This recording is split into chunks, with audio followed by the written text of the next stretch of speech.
So, good morning, members. Welcome to this meeting of the Lochaber Committee. The chairman has submitted his apologies for today's meeting. So members are invited to appoint an interim chair for this meeting. So can I invite nominations for interim chair, please? Alistair, I'd be happy to nominate Councillor Henderson if you'd be willing to take it on. Thank you, Alistair. I could second that, Alistair. Who was seconding that? Blair, I could second that. Okay, then thank you very much for that. I'll not argue with you today for the sake of getting the meeting underway and moving forward. So thanks very much for that. I hope you've got as much confidence in me at the end. Okay, good morning, everyone. Apologies for absence this morning, first of all. Yes, Chair, just an apology from Councillor Baxter. Okay, thank you very much. Members, anyone got, well, sorry, I should go through the usual, but we all know, I won't waste time on it. We know the protocol, hands up if you wish to speak. So asking for declarations of interest at this moment in time. I've got Ben first of all, thanks. Thanks, Chair. Can I say thank you for stepping in at such short notice as well. My declaration is item 11. It's a non-financial Bannerby Primary Safer Routes to School.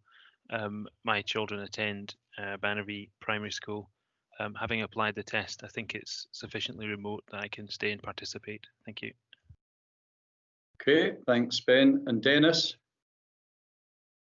Thank you, Chair. And could I ask Alistair to correct me if I've omitted one, because I think I emailed them as well, and I've just got a handwritten note in front of me.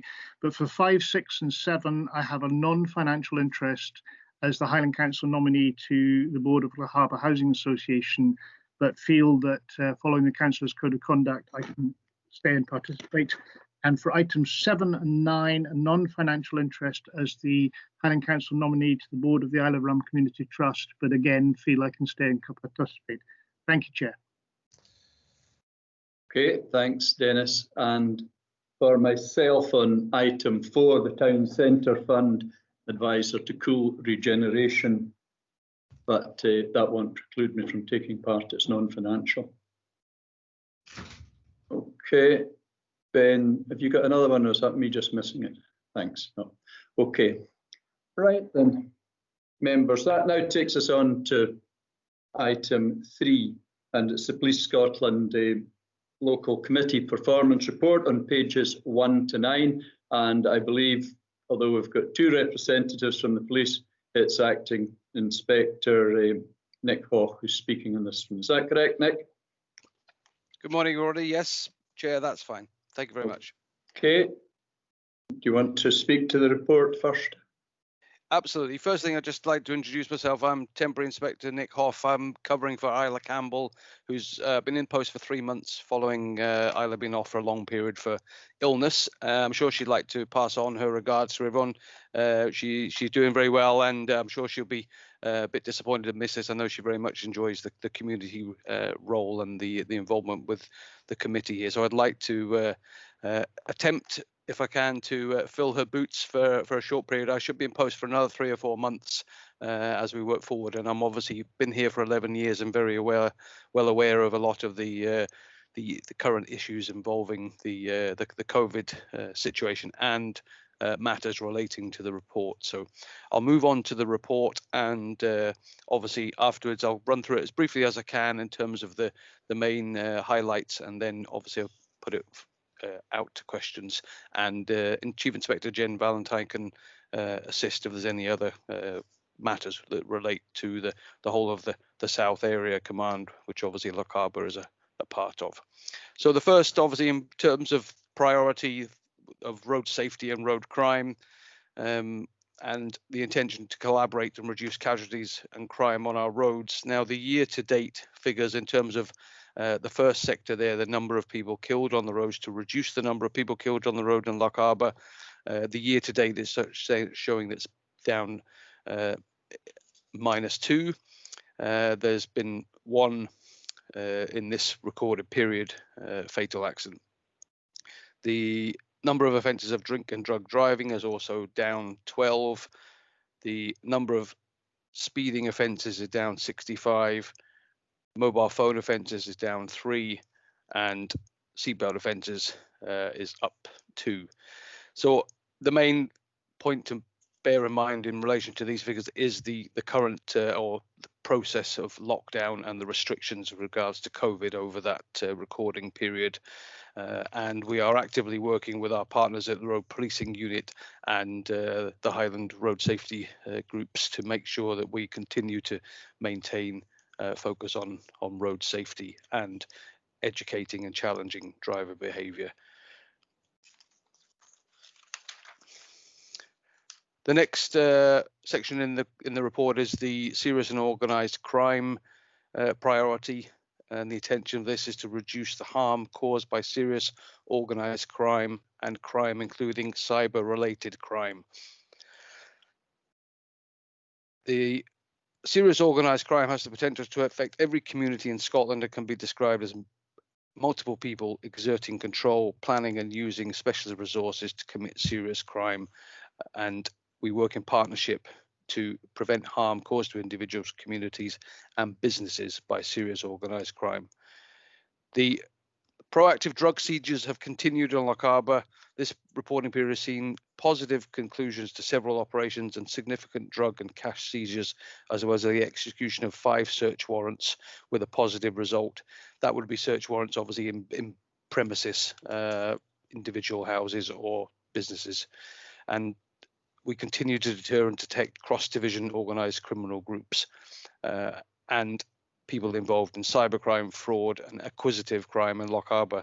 The main focus, I think, in terms of a local perspective on those areas are to firstly sort of clarify, there's no specific numbers there, but to clarify the fact that luckily because of our rural location and the very good community-based information we have on policing, this the impact of serious organised crime in this area is very limited, and people who are overtly travelling or covertly trying to travel who have links to organised crime groups are often detected through a manner of approaches that we have in terms of intelligence-led policing and reporting from communities and individuals who have concern about certain people and their behaviour and their conduct. And we're obviously very thankful to our partners in the community who continue to report these concerns, and any businesses who link in and have concerns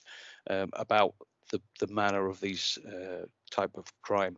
The area of concern at the moment, I would say, is in relation to organised crime groups. We've had a recent spate of theft after lockdown approximately about 8 weeks ago, when we had a group of people who were travelling from the Central Belt who engaged in several high value thefts in shopping premises in a short period of time, and then made off back towards the Central Belt. And work is ongoing with cross-division sources and the CID throughout the divisions where these people are based. We now have individual identified, and we have vehicles and details accumulated, and there's been a large Scotland-wide process to bring these people to justice, and that's working ongoing with a very positive result hoped for in terms of that. And the other thing I think to take out of that is this concern about cybercrime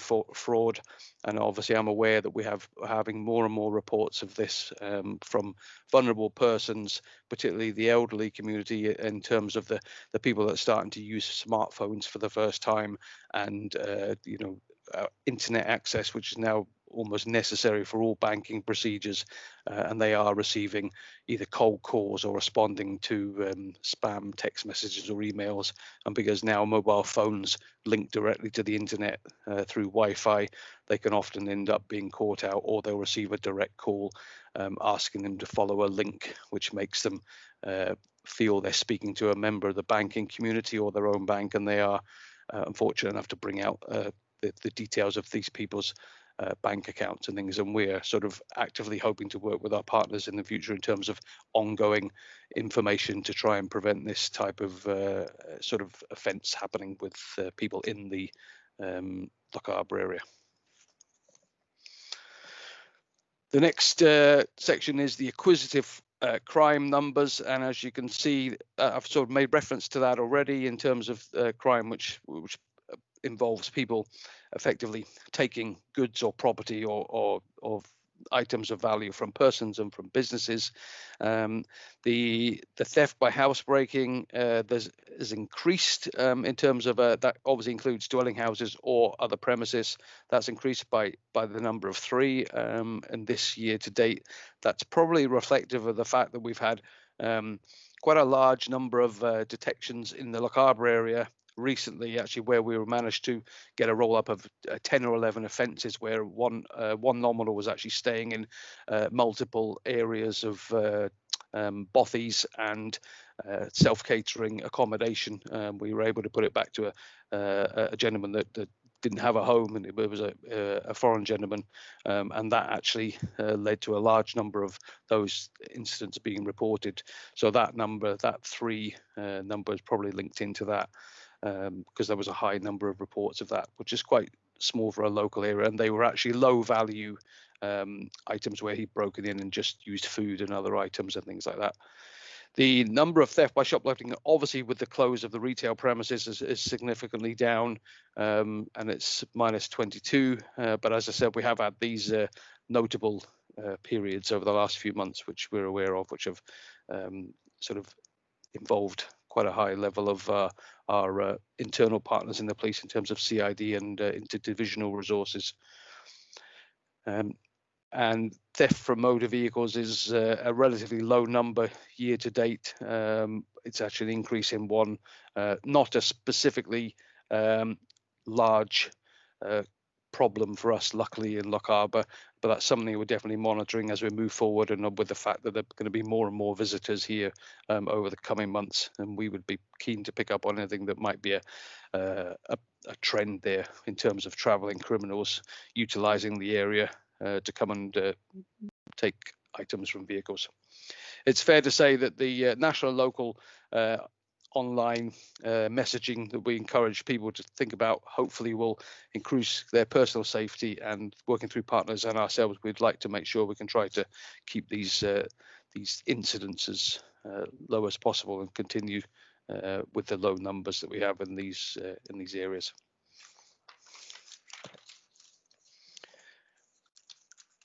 The next priority is the antisocial behaviour, violence and disorder. This continues to be obviously an ongoing concern in terms of being one of our key focuses, to work with partners to share information and so that we can engage with the public and communities to reduce and prevent this type of crime.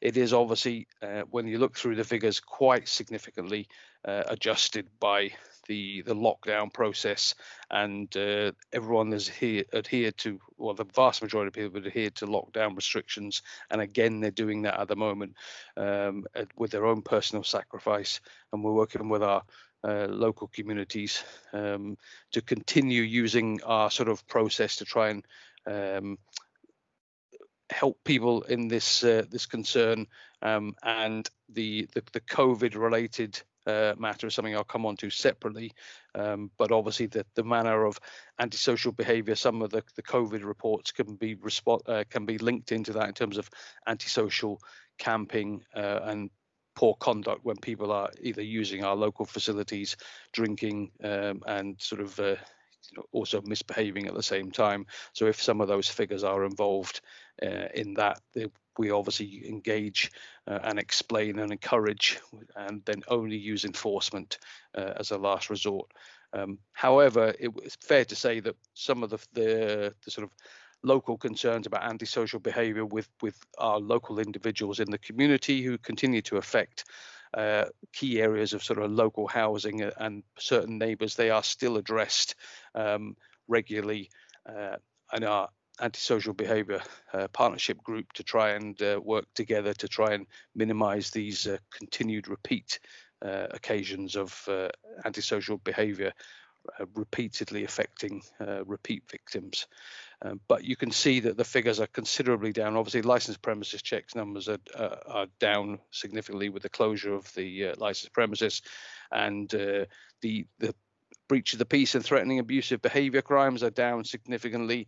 And it's fair to say that many of those that's the sort of type of minor sort of misconduct when someone is in the high street after sort of pubs have closed and they are misbehaving, and that's the type of crime that would often get recorded against that. So you can see we've had a huge reduction in those with the pubs being closed.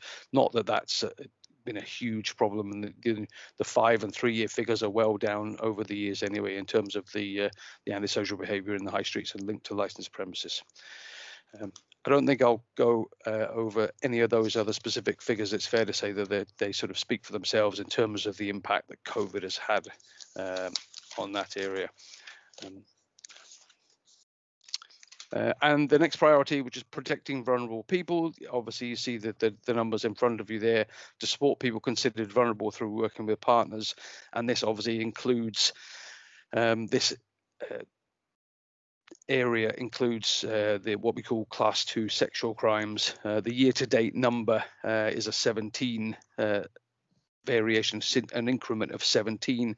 The main comment on that is fair to say that inquiries in relation to sexual crimes and domestic abuse they're focused on positive outcomes for these victims, and individuals who are affected by this crime are given lots of support and the utmost support to work through the process, and we exhaustively inquire into these incidents, but the numbers will be slightly skewed by the fact that this recording includes sexual images being shared either by youths at school through online forums, which we have had an increase on in terms of teenage school children who send perhaps an image of one person that's been taken either consensually and then it gets passed around. This will be linked into a sexual crime number. So these can be skewed because of that. And it's fair to say that probably we've had an increased report of those types of offences as a result of the process of lockdown and people being much more linked into being online as an only means to see their friends or to speak with their friends and then also share information with other persons. And the last item on the report there relates to the priority of terrorism and public order. It's safe to say we are very lucky in this area in terms of the impact that we have in terms of direct links with overt terrorism incidents, but we continue to work to try and strengthen our prevent work with partners and institutions so that we have an effective multi-agency planning process in terms of counter-terrorism, and we develop our ability to respond effectively to any terrorist attack that may be. We also are currently obviously working with sort of intelligence and the sort of ports and the other wider areas in terms of any type of terrorism or related factors that may be linked to Brexit and the sort of key communication ports and transport hubs we have in the Lochaber area. I think that concludes my input on the report, Chair. I'd like to just check if Chief Inspector Valentine has anything further to add to those specifics initially before I move on to take any questions.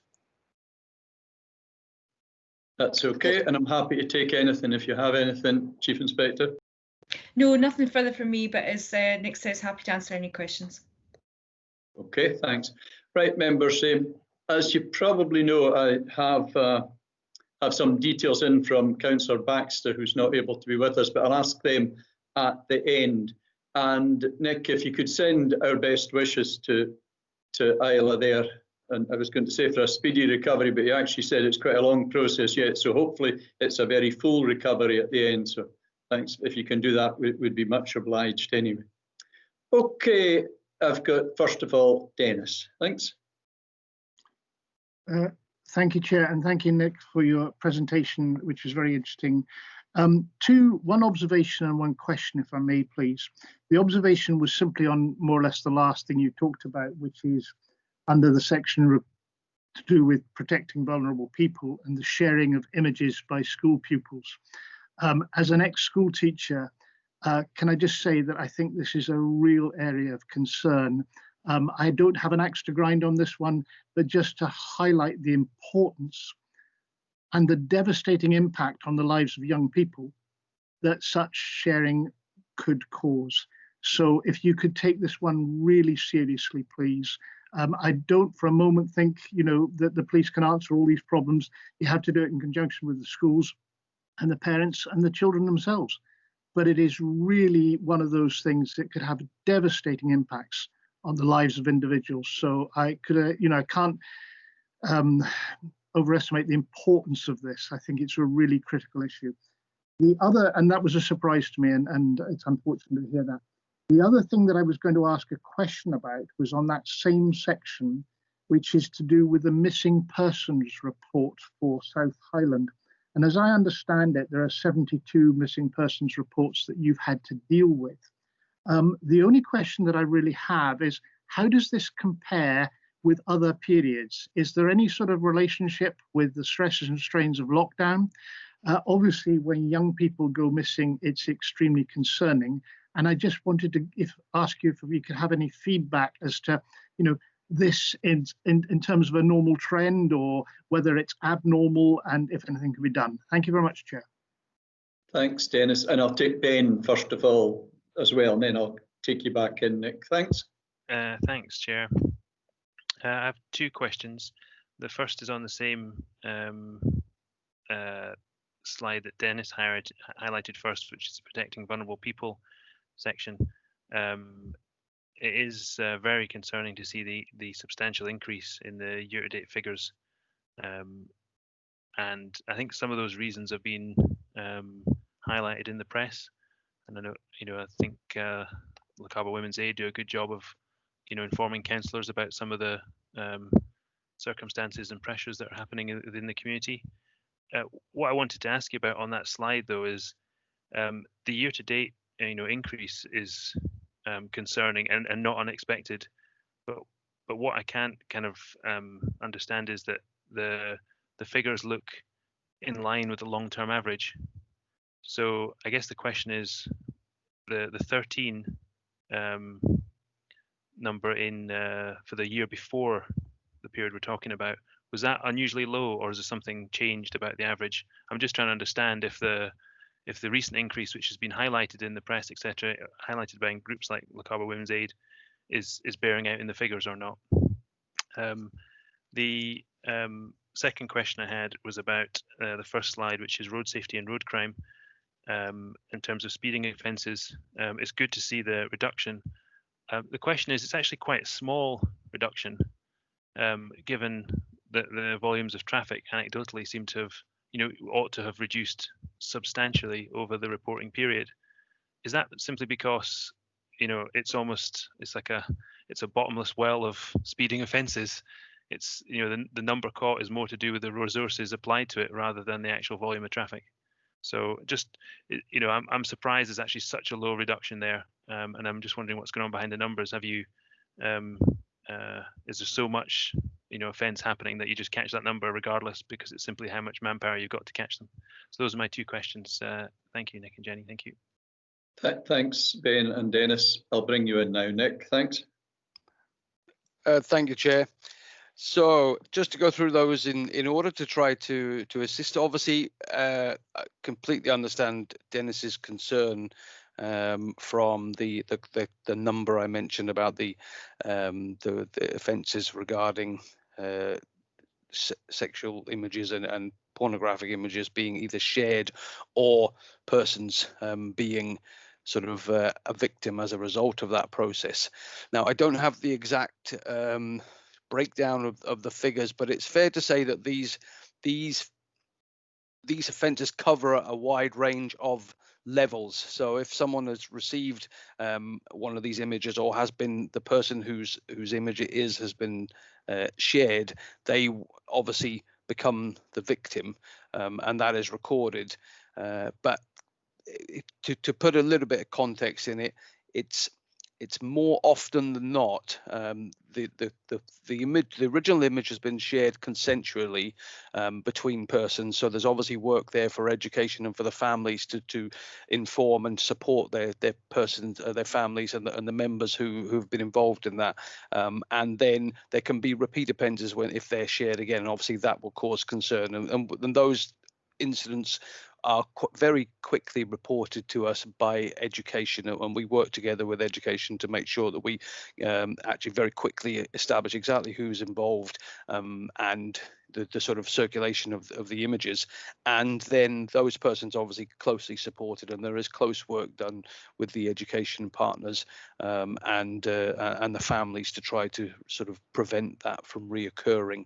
And obviously that work that we do with our partners, whilst we end up reporting or recording the offence when it's recorded, there has to be said that there probably are plenty of other incidents of that occur because of the nature of the youth of today and the online platforms that they use, and this sort of increased awareness that they have of sexualization of themselves, really, I suppose, at teenage years, that there's more of that sort of goes on, which we could work with education to try and improve that. And we're constantly there are regular feeds sort of coming out from our sort of force executive to try and support people who have been affected by that. And it's often, it has to be said, that they don't know they're becoming a victim until they sort of, some years later effectively, and they don't understand the sort of risk they're putting themselves at. But I think it's very important to try to give a bit of context that it's not as far in terms of our recorded figures, I don't believe it's a huge issue in terms of a massive problem that's becoming a problem. It's just the nature of the recording and the way it works in terms of it can quite easily escalate. We could have 3 or 4 persons who are involved, and that would record several crimes there in terms of that process. But definitely it's something we are aware of, working with education, and as soon as we become aware of the persons involved, it has to be said more often than not they have previous child protection vulnerabilities that are probably identified, and the type of people that end up being involved in this have probably normally had some involvement with us or social services in the first place. So we do work very hard to try to continue to protect them and ensure that doesn't repeat. So moving on to unless there's anything to come back on about that. Thank you, Chair. No, I'm quite happy. Just pleased that you're assigning it great importance. Thank you very much, Nick. Thank you. And in terms of the missing persons numbers, I don't actually have, I'm afraid I don't have a figure in front of me in terms of how that equates year on year. Obviously mentions that the fact that we've dealt with 77 or 72 missing persons in that period, and 44% of them are missing children. It's fair to say that the numbers of missing person reports has increased as we've moved through the COVID process and lockdown because of people being cooped up. We have had several key vulnerable persons who have been repeat missing persons, repeat missing reports, and more often than not, I don't have exact figures, these persons are found very quickly, but they still get recorded as a missing person to ensure that we have clarity across the board in terms of how we manage things in the future. And not only do they get recorded as a missing person, a vulnerable persons form is submitted so that we make sure that we have that conversation about them with our other partners and with social services. So whilst that number may appear high, and there's no doubt there has been a clear link between vulnerability, mental health concerns, stroke missing persons, which can be often linked, if someone has missing mental health concerns and previous history from their families, they are reported missing very quickly because they have concerns about their vulnerability, and often than not they're linked into some of the messaging they've perhaps been sending to social media or to their families, which show that they're particularly vulnerable at that time, and they would then be classed as a missing person. What's not on there, which I'll take a note of to try to get for next year, which would be quite important, is the classification of medium risk or high risk, which obviously a medium risk missing person is more common for perhaps someone who's missing from a care home or a school child who's been missing overnight or just for a few hours, but still classed as a missing person. Whereas a high-risk missing person is someone who has particular vulnerabilities at the time, which indicate that they are at risk, of significant risk of possible harm to themselves or doing harm to themselves as a result of the set of circumstances that have been presented to us. But there is no doubt that those numbers, there has been an increase as a result of the COVID lockdown. Okay, Nick, I think Chief Inspector Valentine had her hand up there. She might be able to help us, but maybe you finished off and finished the answer completely, have you now? Yeah, I was just actually going to, I just pulled up the figures whilst Nick was talking there, and yeah, I think in that vulnerable category that he was talking about, we have seen that increase. I'm just looking at the numbers now. It's up about 7% on last year for the kind of the young people and the vulnerable there. What we have seen a great reduction though in is those involved in mountain rescue, because obviously we had a significant reduction in the number of people in the hills, particularly the early part of the year. So we've seen a reduction in that end, but we have seen a 7% increase in particularly vulnerable looked after children going missing during this period. Okay, thanks for that. Okay, Nick, sorry, I'll let you finish your answer. No, that's great. Thank you, for Chief Inspector, for that clarity. Excellent. So if there's no other questions about that, I could move on to Ben's concerns. And I think again it was about the sexual offences number that the Ben was through, and obviously linking into sort of work with or information from Women's Aid and sort of concern about that element. And I must clarify, as far as I'm aware, the number, I don't think we have any specific sexual offences that are linked to domestic. I don't know if that's what Ben was indicating or concerned about that. Specifically, think there maybe only one or two that are specifically linked to a domestic offence. That is quite rare, and that number continues to be low, and is sort of ultimately, when we become aware of it, we work very, very hard to ensure that we risk manage that victim in terms of giving them all the safety options and referring them to our partners within Women's Aid and other support agencies who are able to address that and work with. And we're very keen to continue working with that priority. And it is, again, probably the lockdown period, the initial lockdown 1.0, as they call it, definitely saw a drop in numbers. I was very surprised that we didn't receive more calls about domestics. But then as the months moved on, we had people who were able to disclose afterwards that they had suffered domestic abuse. But again, that's separate in terms of the crime category there that they would be experiencing. But we have continued to see a sort of a level playing field, I think, in terms of the number of domestics that are being reported to us. But definitely the lockdown process and that sort of difficult times of being linked in with that one person for the whole time has helped or sort of adjusted their sort of reporting process as they've reported to us afterwards. And we continue to manage very closely any individuals who are high risk, and we have continued to have 4 or 5 persons who partnerships who I have concerns about, and if they are reported to us, we do our best to investigate the circumstances as strongly as possible, but also try to support our victims to make sure they try to break free from that mold. And that's the whole idea of the sort of joint working process between ourselves and the joint protocol with the Procurator Fiscal Service. And just to sort of finalise on that, there have been a couple of significant incidents over the last couple of months where the Procurator Fiscal Service have really sort of come to their part in the partnership process and have taken persons on petition for serious sort of cases of domestic abuse, where there have been 2 or 3 incidents which we were able to charge them under the new Domestic Abuse Scotland Act. So there's a very positive process going forward there, and we risk manage our victims very, very closely to try and provide them the relative support in the area as they move forward from hopefully these poor experiences and move on and hopefully break free from the chain of abuse, which is what the risk management protocol set up to try to avoid for everyone being repeat offenders and victims. So unless Ben has wanted to clarify something, now maybe I picked that up wrong in terms of the sort of link he was picking up between domestics and the sexual offence element.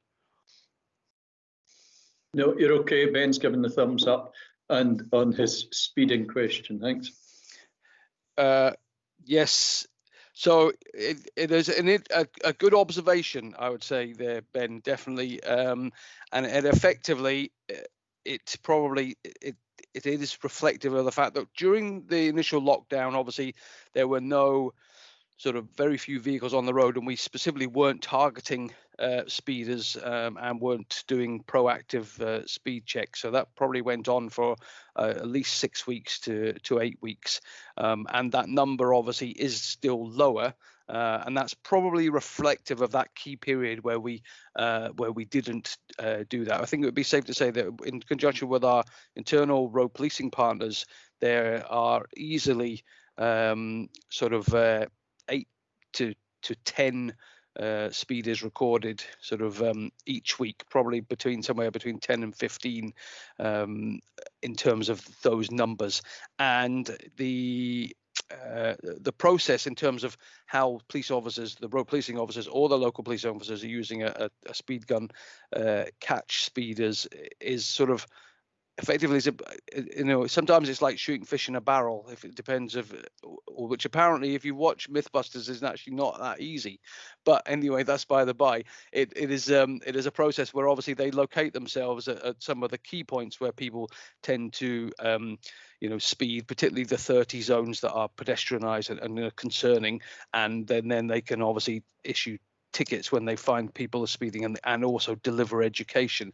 And with the best will in the world, I would completely agree that it does show that they are catching speeders quite regularly. Whether or not it shows that they're only catching a small proportion of them, I will leave to conjecture. But obviously they can target their areas of resource at key times, and probably that minus 65 is probably relative to the 6-week lockdown.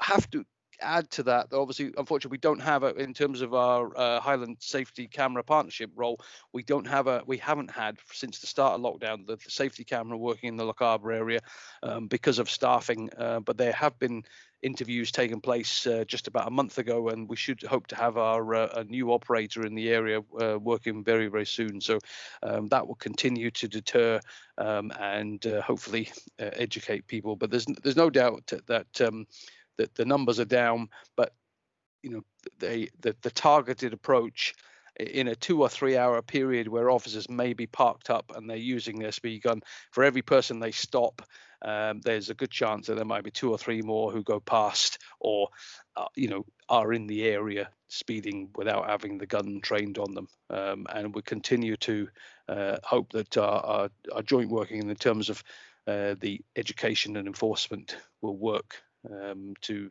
maintain the road safety standards. Just on that matter as well, obviously, I'll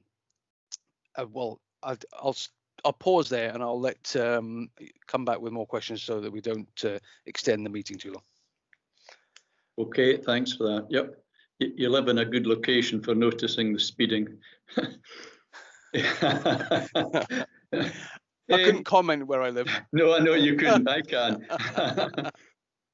I'll bring Councillor Baxter's questions to you now and I'll just read out that there are a few within this there. What is the protocol for diverting traffic along the A861 via the Corran Ferry when the 82 is closed between Corran and Fort William? What is Police Scotland's view on the use of this road by HGVs during A82 closures and its suitability for such large-scale movement of traffic? will Acting Inspector Hoch give a commitment to participate in a stakeholders group to review the situation and work with the local community to address their concerns and change any existing protocols with national agencies such as Transport Scotland? And I'll ask for your comments on that one. Thanks. Could I maybe come on that one, Nick? Would you mind? That's fine, Chief Inspector. Good. Yeah, so this is actually came to my attention not long after I took up post here. And my background, I used to be in emergency planning, so I made contact with Transport Scotland in relation to this. Now, the actual diversion route is not meant to go across the Corn Ferry at all. Should the A82 be closed, and that shouldn't be the route that's been used, because we know the congestion it causes on roads which are inappropriate to take HGVs that are there. I got that detail and sent that through to the local officer at Strontian so that they could speak to the Community Council, and made that recommendation that those plans were written by Bear Scotland quite a number of years ago now. I can't remember exactly when it was, but it's more than 10 years since those plans were drafted, and suggested to the local officer that's exactly what we should do, is that we will participate in a stakeholder group with colleagues from Roads Policing who have been in discussion with this matter about, but also from Bear Scotland and for Transport Scotland, so that we can find alternatives, and encourage local authority to come on board with that, because obviously there is an option that if we just don't let them on the Corn Ferry, then we wouldn't have the HGVs across the other side. So yeah, absolutely that commitment that we would welcome involvement to be part of the stakeholder group in relation to that, and see if we can come up with a solution, because that isn't the solution, isn't to put that traffic along that route as far as I'm concerned. Okay, thank you very much for that. Yeah, it's probably similar on the other side here to the B8004.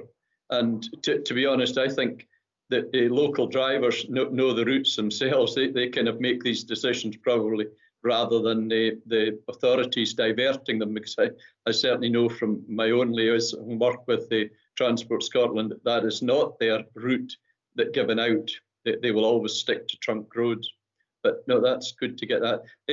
Nick, I think you've got something as well. Thanks.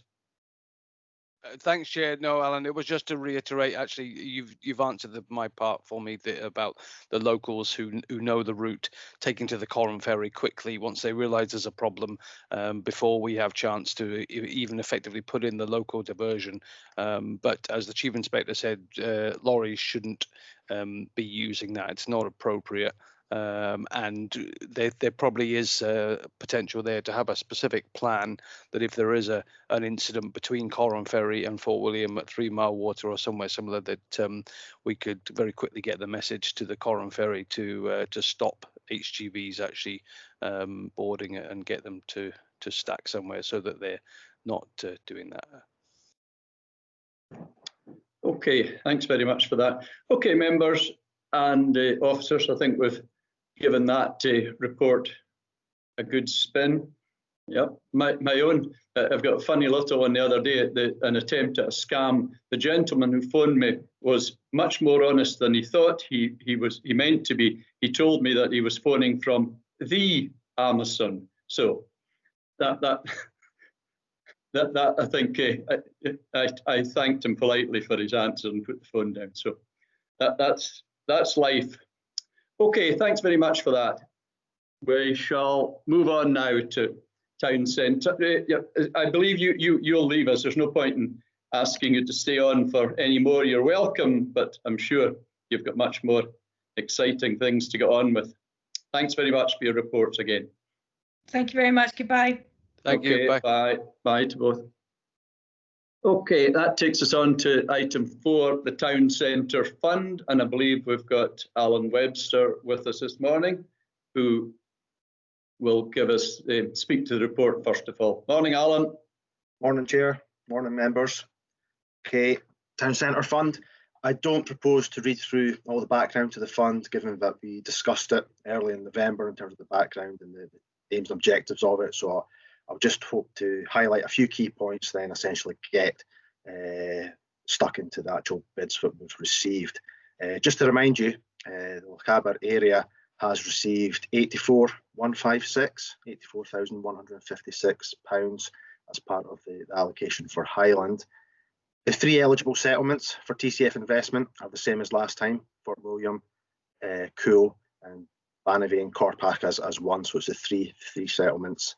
And whilst the town centre focus remains with the fund, this funding, the second tranche of funding, does form part of the Scottish Government's National Economic Stimulus Package. So a lot of the kind of strategic aspirations that were in the previous grant offer have been removed, and the emphasis this time round is very much on supporting construction activity, and by doing so, supporting employment at this time of economic crisis. So as I alluded to, we had a ward business meeting early in November to discuss how members may wish to prioritise projects or identify projects. And it was agreed then that the wish was to undertake an open call for bids, as we did last time. So that was opened on the 19th of November and closed on the 14th of December. A very quick turnaround, primarily because the funds have to be committed by the end of March and spent by the end of September. Again, that's part of the economic stimulus measures. So it's a very quick turnaround. We received 6 proposals in total, with a grant request of 127,778.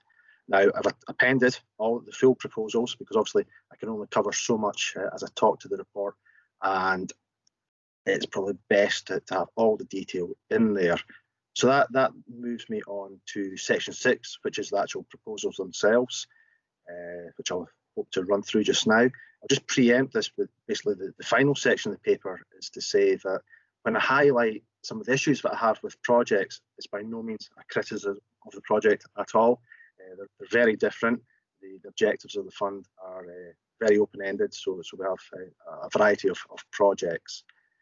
So the first one is the Puffer Pier and Slipway.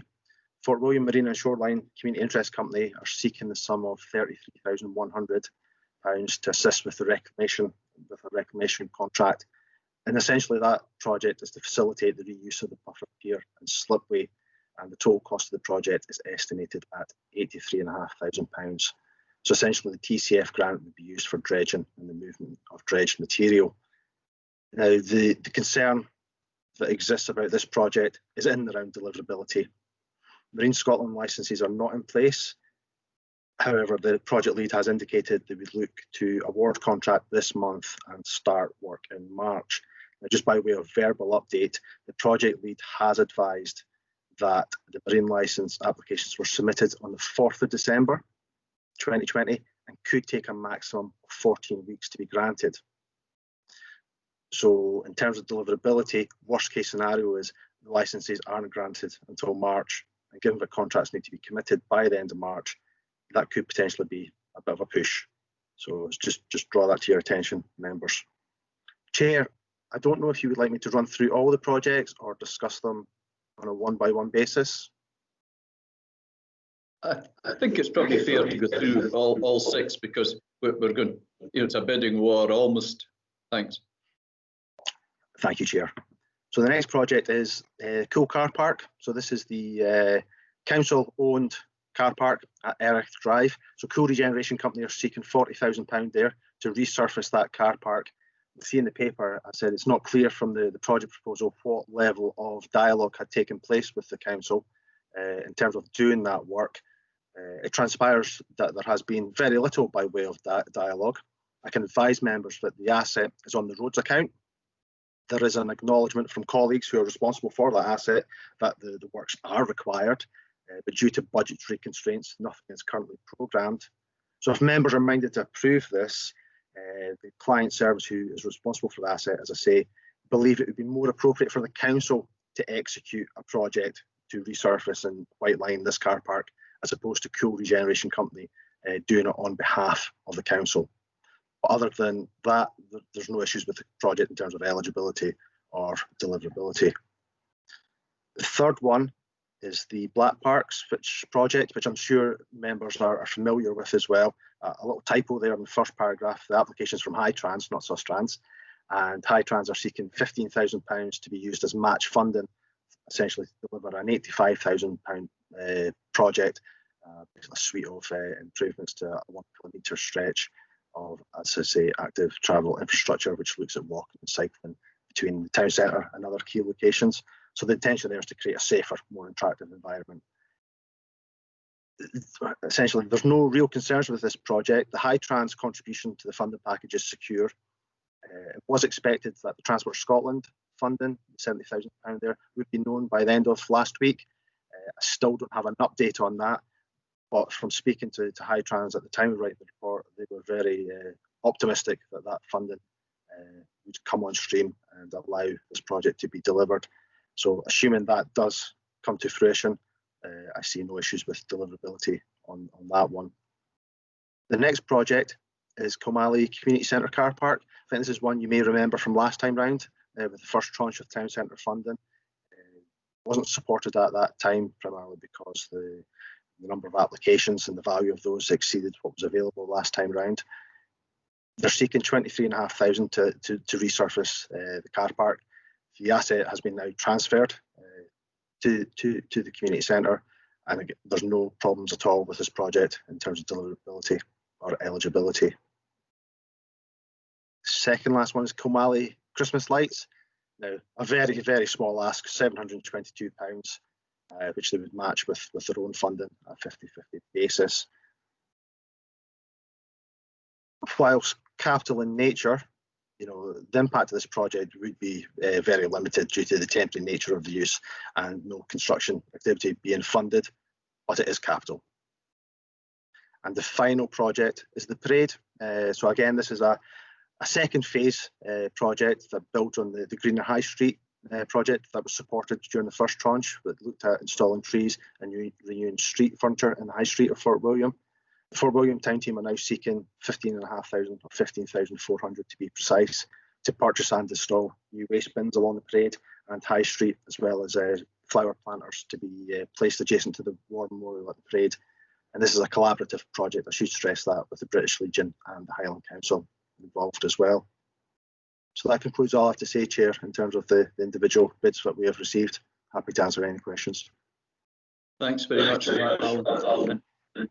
And apologies from me, Alistair. I should have declared my interest as High Trans Chair, but I do have dispensation there. There's no financial. So how could I forget that one? Right, members. We've heard what Alan said there. Would it be easier to actually, first of all, just say the ones that we would agree on being definite on the fact that, that they're good projects and can meet the time deadlines, everything like that? Is that the easiest way to put to bed these? When I'm saying that, first of all, can I just check with Alan on the lights? I know it's a very small one, it's capital, but it does mention about some electrical work in there, so it's possible that they can word that accordingly, that there is actually work, employment being gained there, because I don't believe they've got the expertise within themselves to work at that side of it. So I think that would give me confidence that we could certainly agree with that. So is that an easy one for us all to agree? Anyone got? Does everyone agree that that's the way to go forward, to take the positive ones, the easy ones to put to bed first? Yep, I'm getting thumbs up there, and I'm not seeing any dissent. Ben, sorry. Yeah, Chair, I agree with that approach. I might as well just state the ones I'm happy with: the Black Parks, Komali Community Centre Car Park, Komali Christmas Lights, and the parade. I'm all fully content with. The only two I think need the only two I think we need to debate more closely are Cool Car Park and the Marina and Shoreline Company. And it's just about understanding the time pressures on them both. Thank you. Yep, thanks, Ben. You're not a million miles away from my own thinking. I've got Blair next and then Dennis.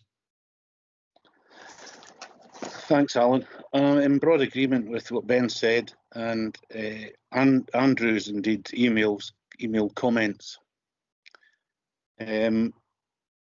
I've got to say Komali Christmas Lights wasn't on my list, however, but happy to discuss that. I'm certainly in favour of the parade, the Komali car park, Black Parks, and indeed the marina, although I do understand the need to discuss that, but that's my broad approach at this point. Thank you. Okay, thanks, Blair. Yeah, I'll take Councillor Baxter's in as well, but when the time comes. Dennis, you're next. Thanks. Thanks, Chair. Yes, my sort of positives straight away are the Black Parks, Komali Community Centre car park, and the parade in Fort William. Those, I think, sort of deliverable, and I'm entirely in favour of them. On the one about the Komali Christmas lights, I'm also in favour, but given that it's such a small sum, if there was disquiet from other members, I can't help feeling that that could be done through ward discretionary budgets as an alternative.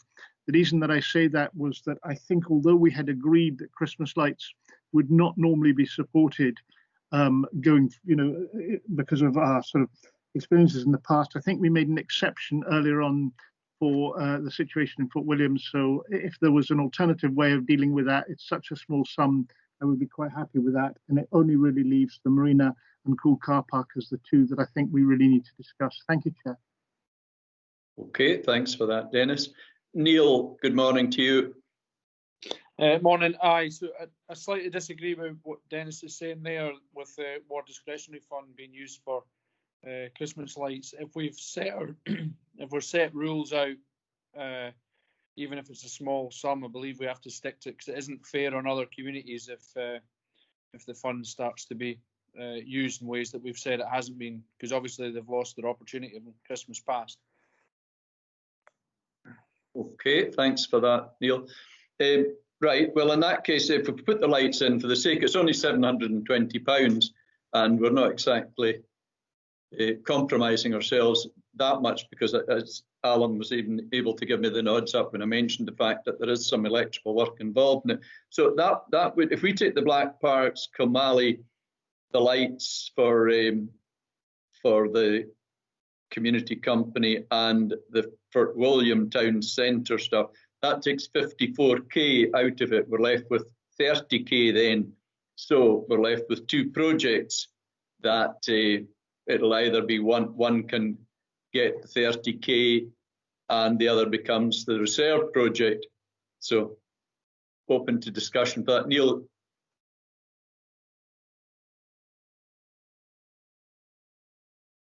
Okay, it's probably Blair first. Neil, I think you've got a hand up, that might be an old hand.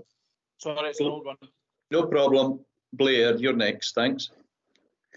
Yeah, and perhaps to just help me, if not any other members, perhaps Alan could just recap or try and elaborate on the situation or the deliverability at the marina and shoreline, and maybe talk about the cool car park issues in terms of the potential problems highlighted in the report, just so that I at least, and maybe others, can get a better feel for it. So we seem to be coming down to these last two. Is that right, Alan? That's right. It's between these two. Yeah, thank you. So in terms of the marina, as far as I understand it, they need a licence from Marine Scotland to undertake this work. The application was submitted, just scroll back up, double check what I said. It was submitted on the 4th of December and could take a maximum of 14 weeks to determine. That's a maximum. That's the worst case scenario. I have no personal experience of Marine Scotland licences in terms of potential delays or whether they are regularly approved before that maximum deadline. But that would take you up to the middle of March, beginning of March. Concurrently, you have to run, the Community Interest Company have to run a tender exercise as well. Now, they are confident, I think they are doing that, because they said that the contract will be awarded within the time frame. So the challenge is, if members were minded to support that, it's all predicated on that Marine Scotland licence coming in on time and allowing a swift award of contract. Now, I can't speculate one way or the other whether I think they can achieve that or not. And that's why the second recommendation talks about reserve projects, so we can keep an eye on things, because we know there are potential challenges with this one in particular. To move to the car park, again, I think it's acknowledged that this car park does need resurfaced. It's a council-owned car park, and Cool Regeneration Company have sought to secure funds to do this work. Equally, the council could have submitted a proposal as well, which they didn't do. So credit to Cool Regeneration Company for taking the initiative to do that. But there has been very little by way of dialogue, if any at all, between Cool Regeneration Company and the council about doing work to this asset.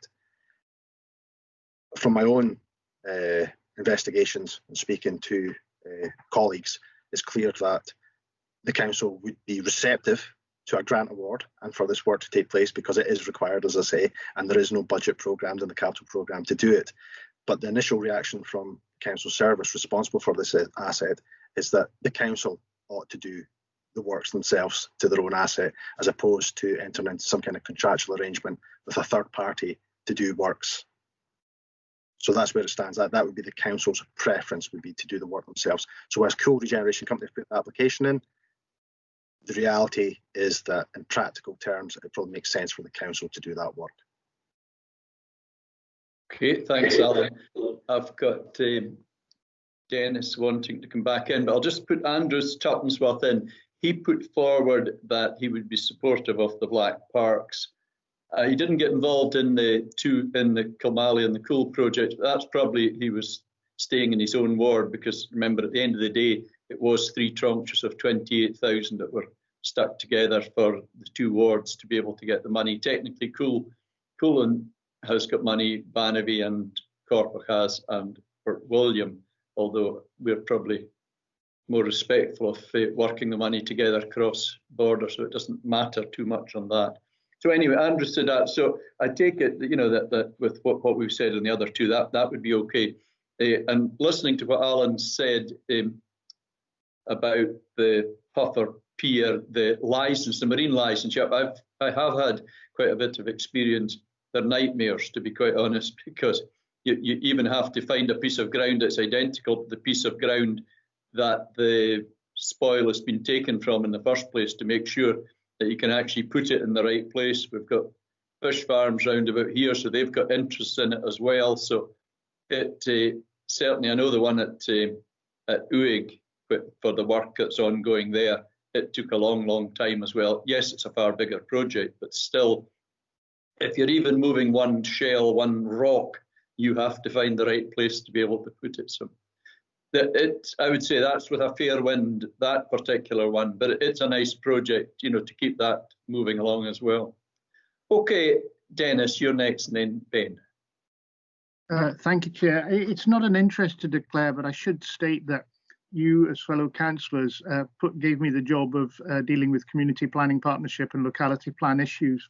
And of course, Cool does have a locality plan, which unfortunately, a lot of it due to COVID has been dormant for some considerable time.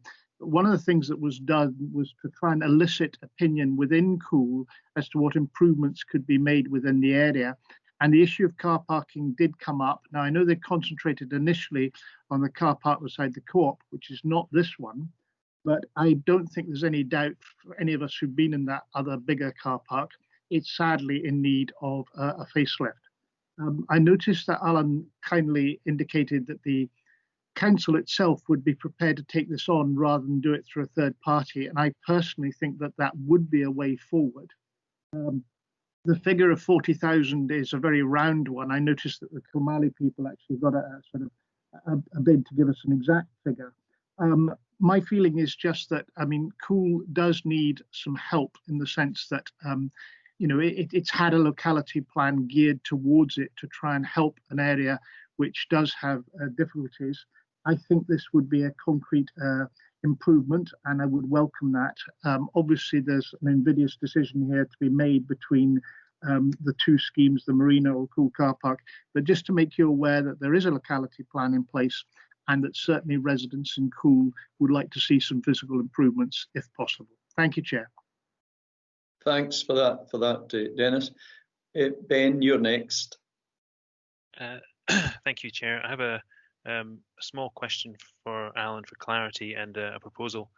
The question is just if Alan, after I've made a proposal, if Alan could just set out what the restrictions are in terms of moving funding between the settlements to which money is awarded, just so that if anyone's watching this discussion they're aware of why and how money can be moved around between settlements, and because they may be under the impression that it's a fixed amount per qualifying settlement. So just if Alan could set out the terms under which we're making these decisions. My conclusion around these two is based on the fact that the marina and shoreline proposal is in train. I have great concerns about not their ability, but the ability of Marine Scotland to get a licence out by the end of March. That 14-week period would presumably not include the Christmas holiday period. 14 weeks would pretty much take us right towards the end of March. So I have significant concerns over the deliverability of that one. That said, it is a project that is running. It appears to have specific amounts. So it is, I think, got the level of detail that we need to be able to support it. My suggestion to the committee is that the Lochaber Area Committee writes to the Council Roads Department and asks them to work up a scheme for the repair of the Cool Shops car park, such that if there is delay in the Marina and Shoreline Company proposal, that we can quickly switch horses. If, for example, Marine Scotland say we can't award a license for this one, so we need to have a fallback. So I would request that the committee agrees to write to the Roads Department to work up a scheme to resurface the car park, with the potentially looking to bid for this funding at a later date should the Marina and Shoreline proposal fail. I think on balance I have to favour the Marina and Shoreline proposal, because it says it is worked up in some detail. It's actually ongoing. It has the prospect of being done in time. It doesn't have an obvious fallback source of funds, whereas the Cool Car Park project could be undertaken by the council using its own capital budget. With the roads budget having increased quite substantially, the capital investment budget having increased quite substantially, it's part of the reason council tax went up by the amount it did last year, was to fund extra road repairs. So I believe the money will be there. We just need to get on and do it. Hopefully the committee would support my proposal that way. Thank you. Thanks, Ben. You make good points there. I'll take Alan back just to clarify for you on the transfer of the money, and then Blair's next. Yeah, so just in terms of that distribution methodology, when the council received the grant from the Scottish Government, the £1 million and 66,000, it was predicated on the Scottish Government's distribution methodology, which was settlements over 1,000 in terms of population, what they call neighbourhood localities. So there was 38 of them in Highland. So E&I committee have essentially duplicated the same methodology, which gave committee area allocations. So within your area, you have 3 eligible settlements and the sum available to you. At no point is it £28,052 for each of localities. It's a area committee decision, so you can weight it all towards one settlement or 2 or 3. It's entirely at members' prerogative how they wish to invest the money within the committee area, as long as it is within 3 eligible settlements. Thanks for that clarity, Alan. Blair. Yes, I think current proposals as they stand put a good spread across each of the localities. But the main point I'd like to make is really just to second Ben's proposal in relation to the matter. Thank you.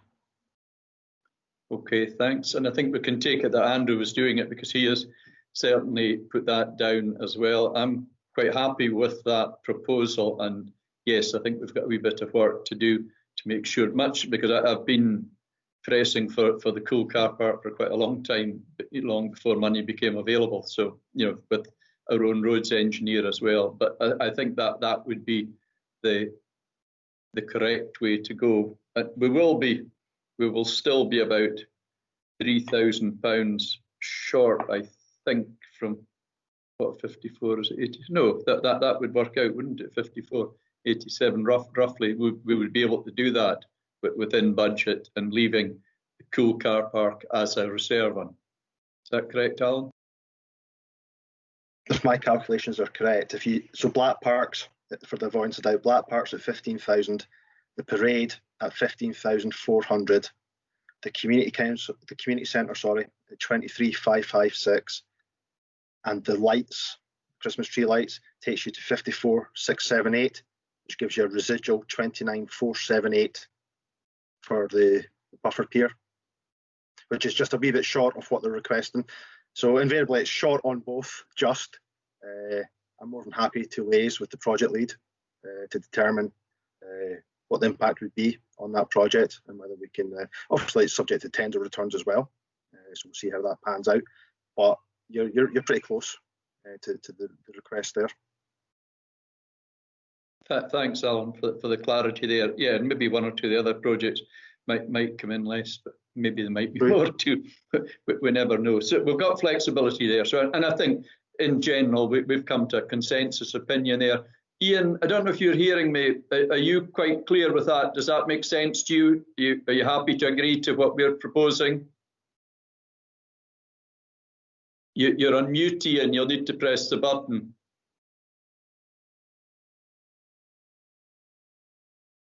You've still got the mute button on, Ian.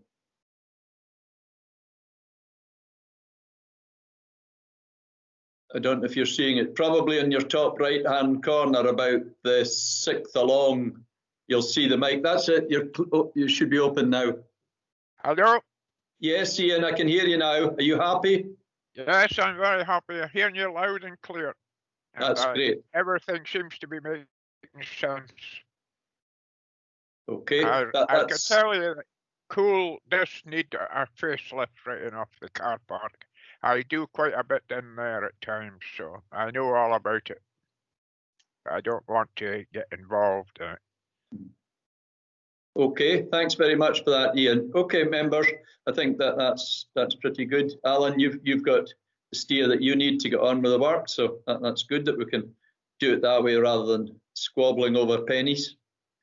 Well done to everyone. Thanks for that. Thanks, very clear. Thanks for your time, members. Thank you, Alan. Okay, we'll let you get back.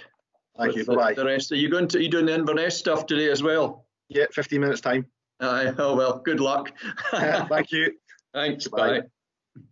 Okay, Morag, I see you're switching on the lights now. We've got the housing performance report, but I think it's Lackey who's got the honour this morning. Hi, Alan. Hi, Chair. I think Morag was going to present it, and I'm going to pick up any questions that the members have. Okay, you're both down there. Okay, Morag, yep, nice to see you. Good morning, everybody. Morning.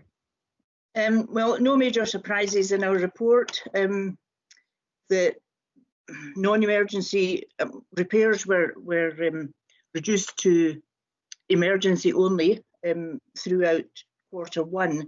So this has obviously had an impact on Q2 as well. And the relet times have also been impacted in the same way. We weren't allocating in Q1, so we did proceed to carry out allocations as normal as possible in Q2. However, the impact from the delays at Q1 are showing up in our report.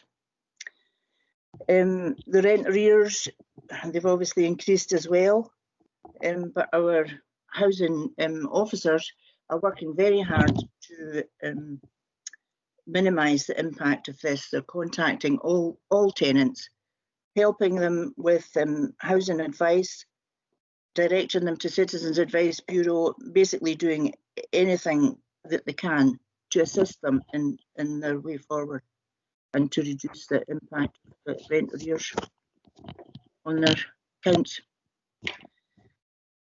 And that's just about it in a nutshell for us.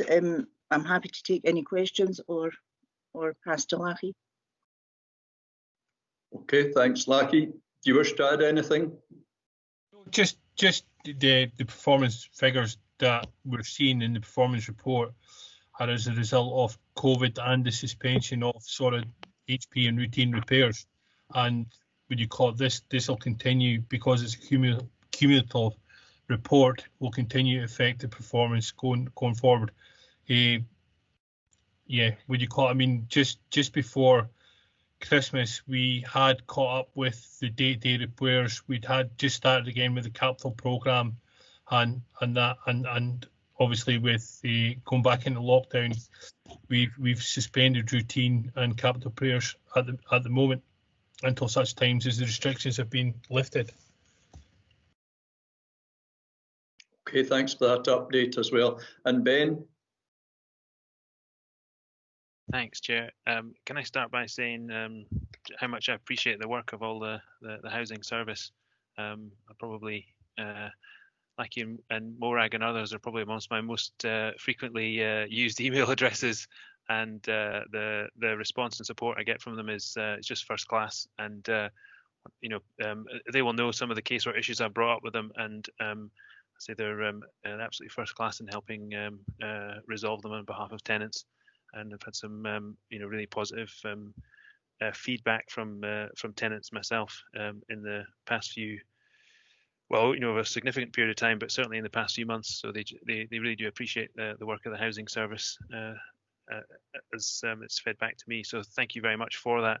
The question I wanted to ask was, one of the most difficult issues that's come up recently has been around fuel poverty and access to reliable heating.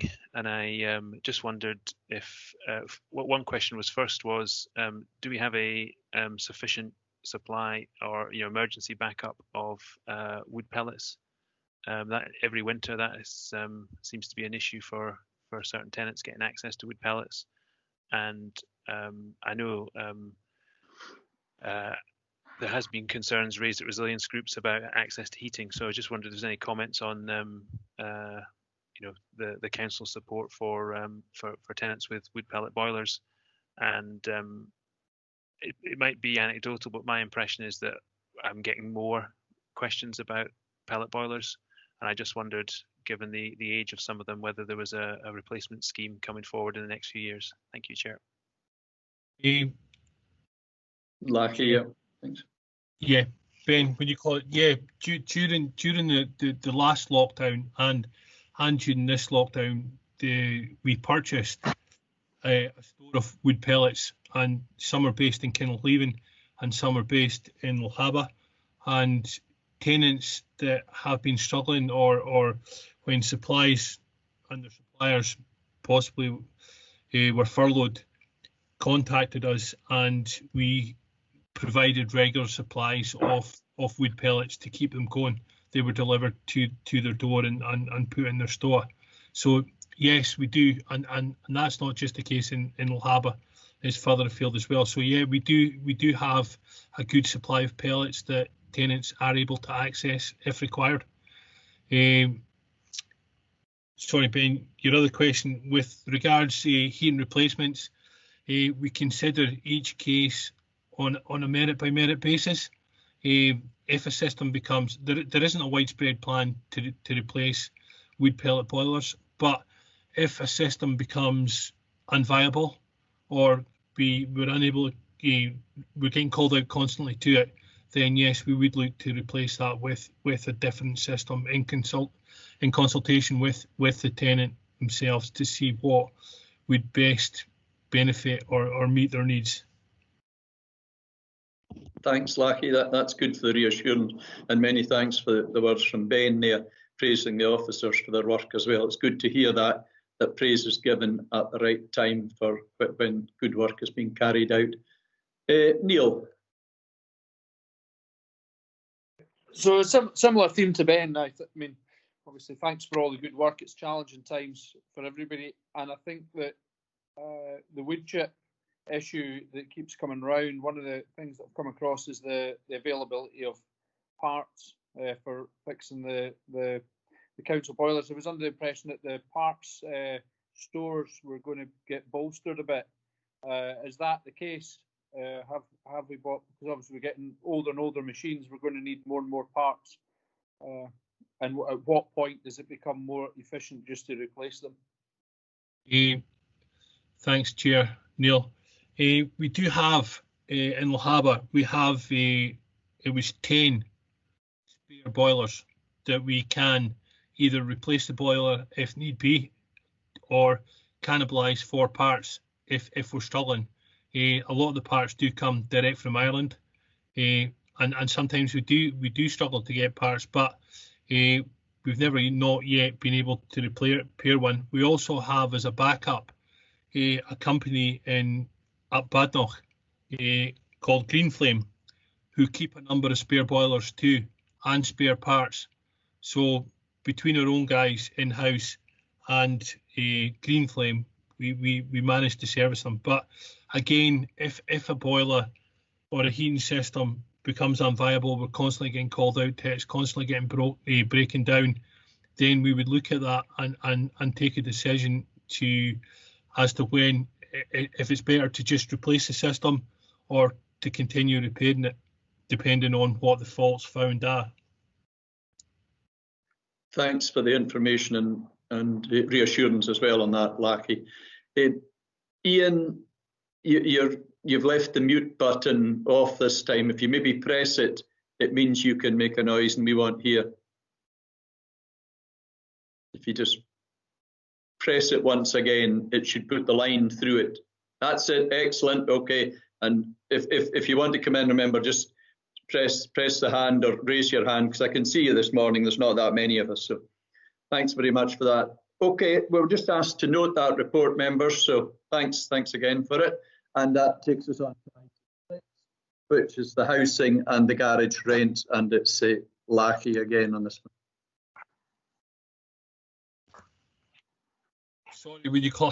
Sorry, Alan, when you call it, Maura, do you have that? Sorry? Yeah. Yes, the garage rents. Appendix 1 shows the members are asked to consider the rent increase for the garages. And Appendix 1 shows the impact of a 1%, 2% or 3% increase.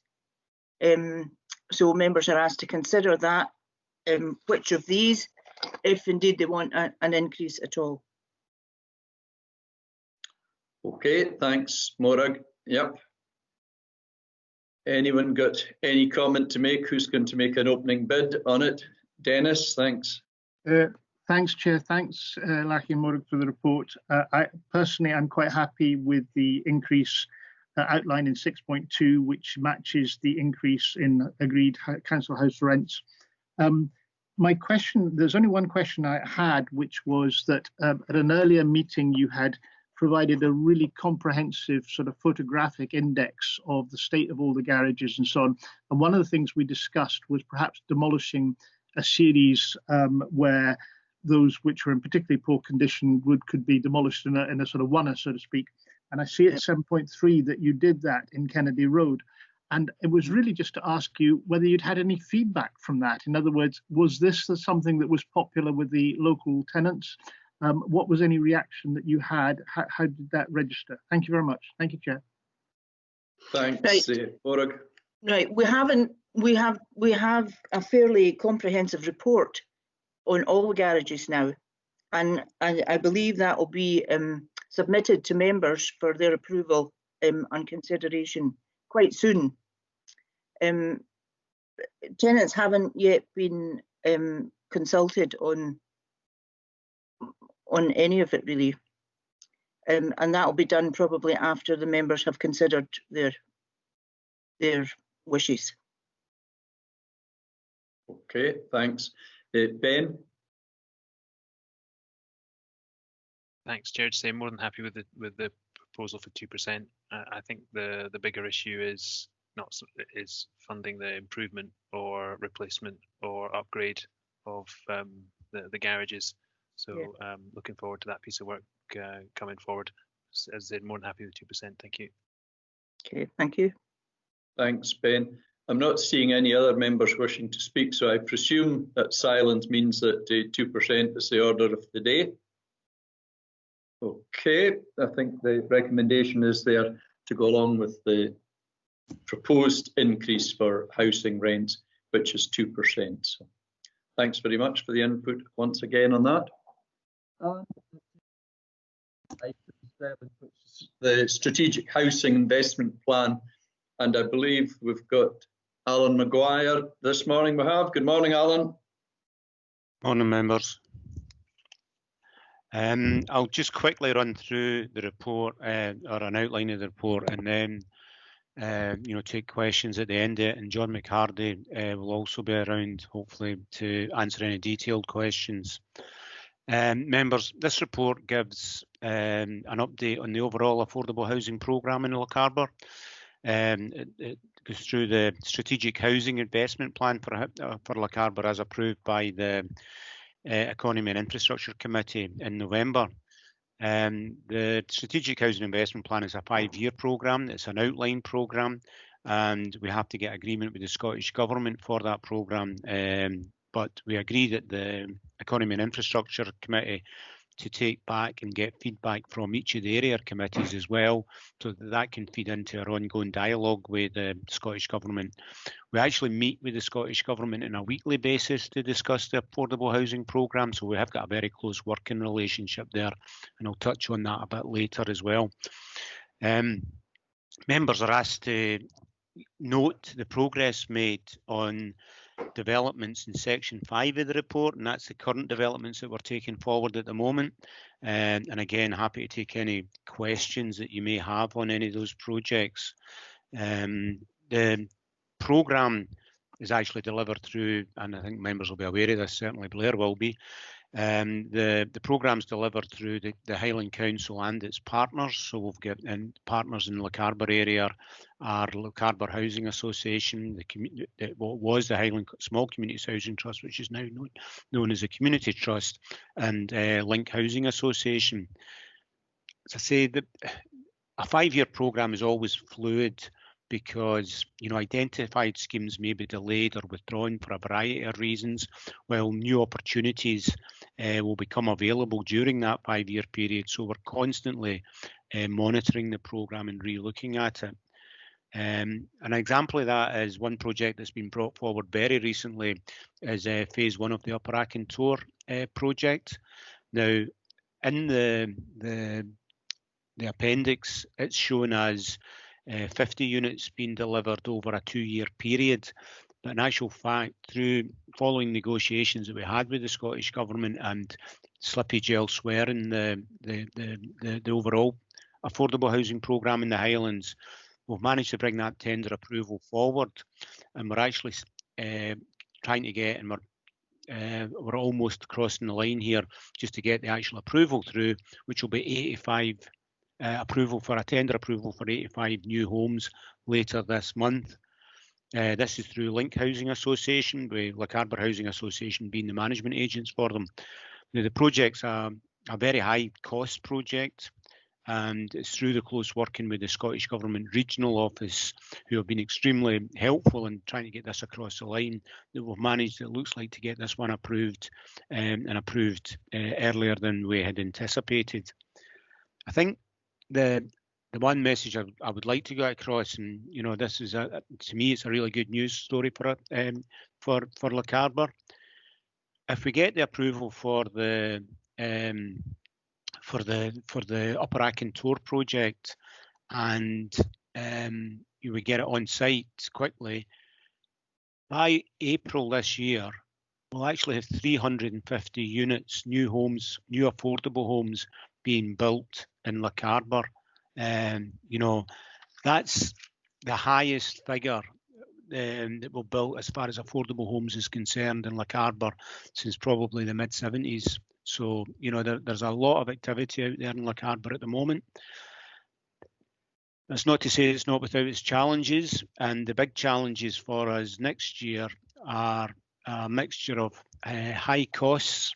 Some of that's related to COVID and the new methods of construction that have to take place, and the work distancing, shall I say, that has to take place due to COVID, and also due to a substantial increase in material costs, which we've already noted just since Brexit, since we've transferred over from Brexit. There are the main suppliers are talking about 20% increases in material costs. So all of that, coupled with a shortage of economically deliverable land, means that we're facing quite a challenging time, and we're in negotiations with the Scottish Government for both the councils and for the housing associations grants per units to be increased in order to take account of some of these additional costs that we'll be facing over the next couple of years. But happy to take any questions members may have, or say myself or John. Thanks very much.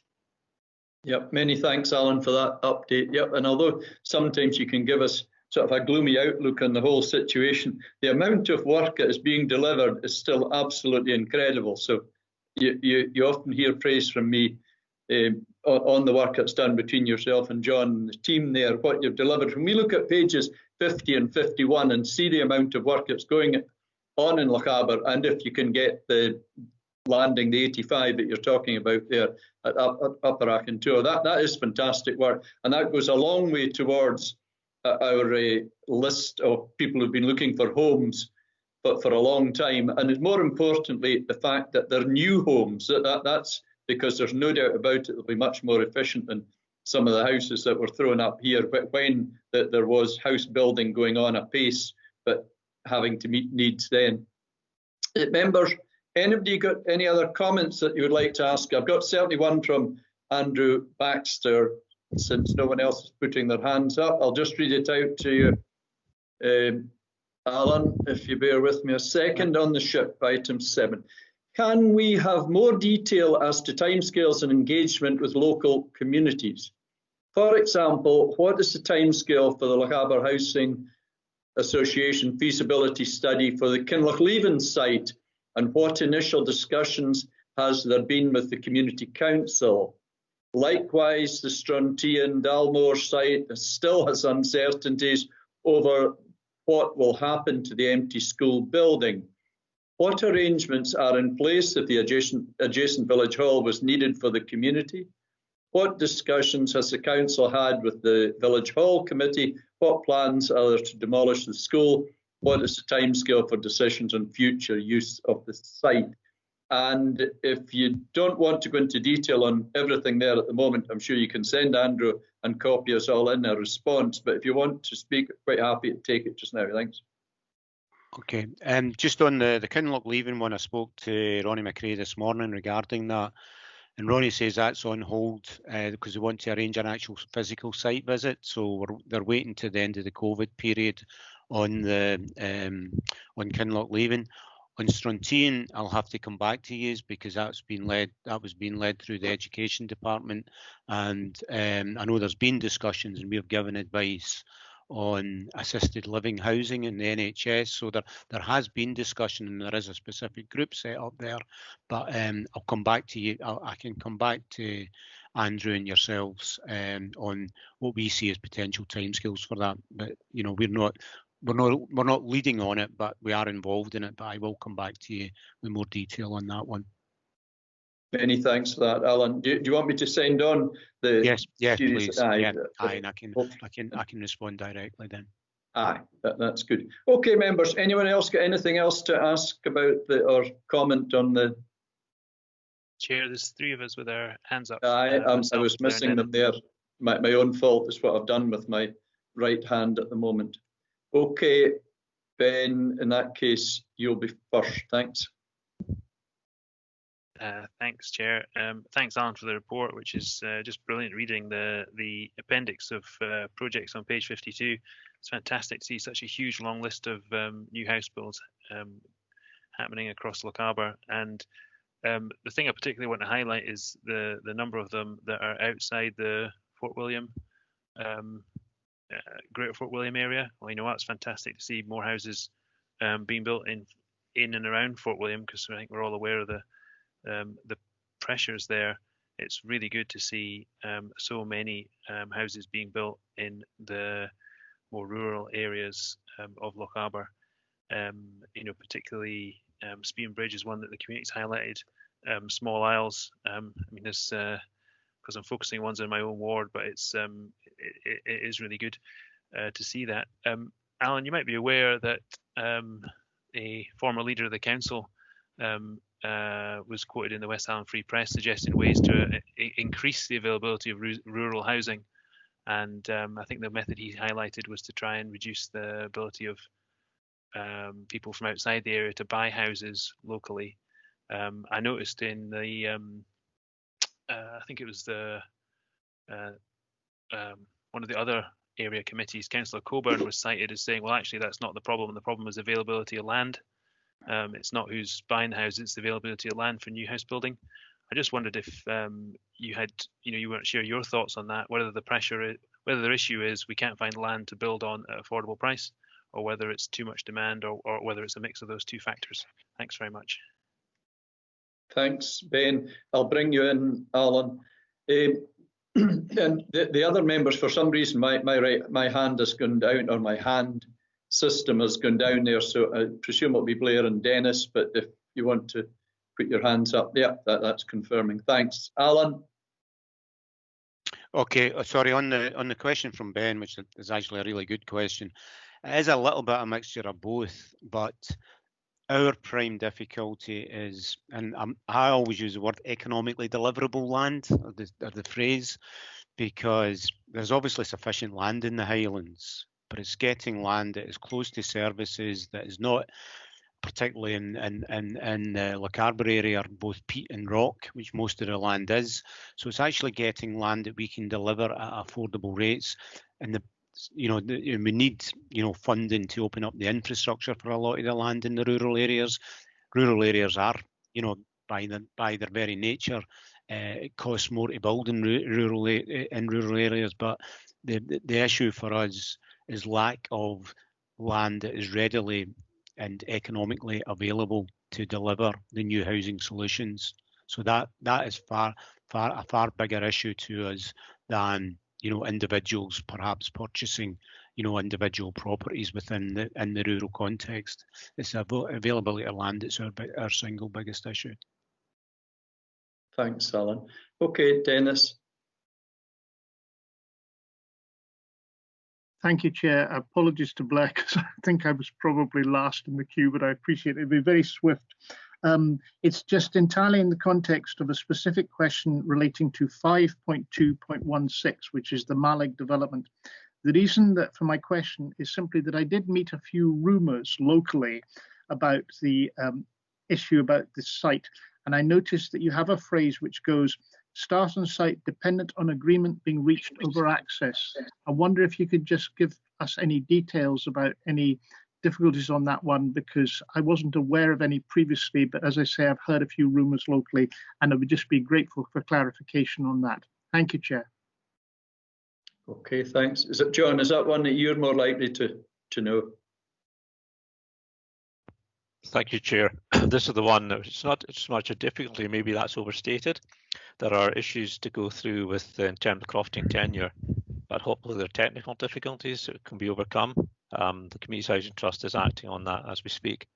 So I think the word difficulties was probably the wrong word, and I apologise for that. Okay, thanks for clearing up. Blair, I can't see your hand, but I presume you're the wishing to. It's come up now. Thanks. Yes, thank you, Chair. My point was going to be a question rather than a comment, but having heard Alan's introductory comments in relation to Fort William Upper Akintour Phase 1, it's no longer a question.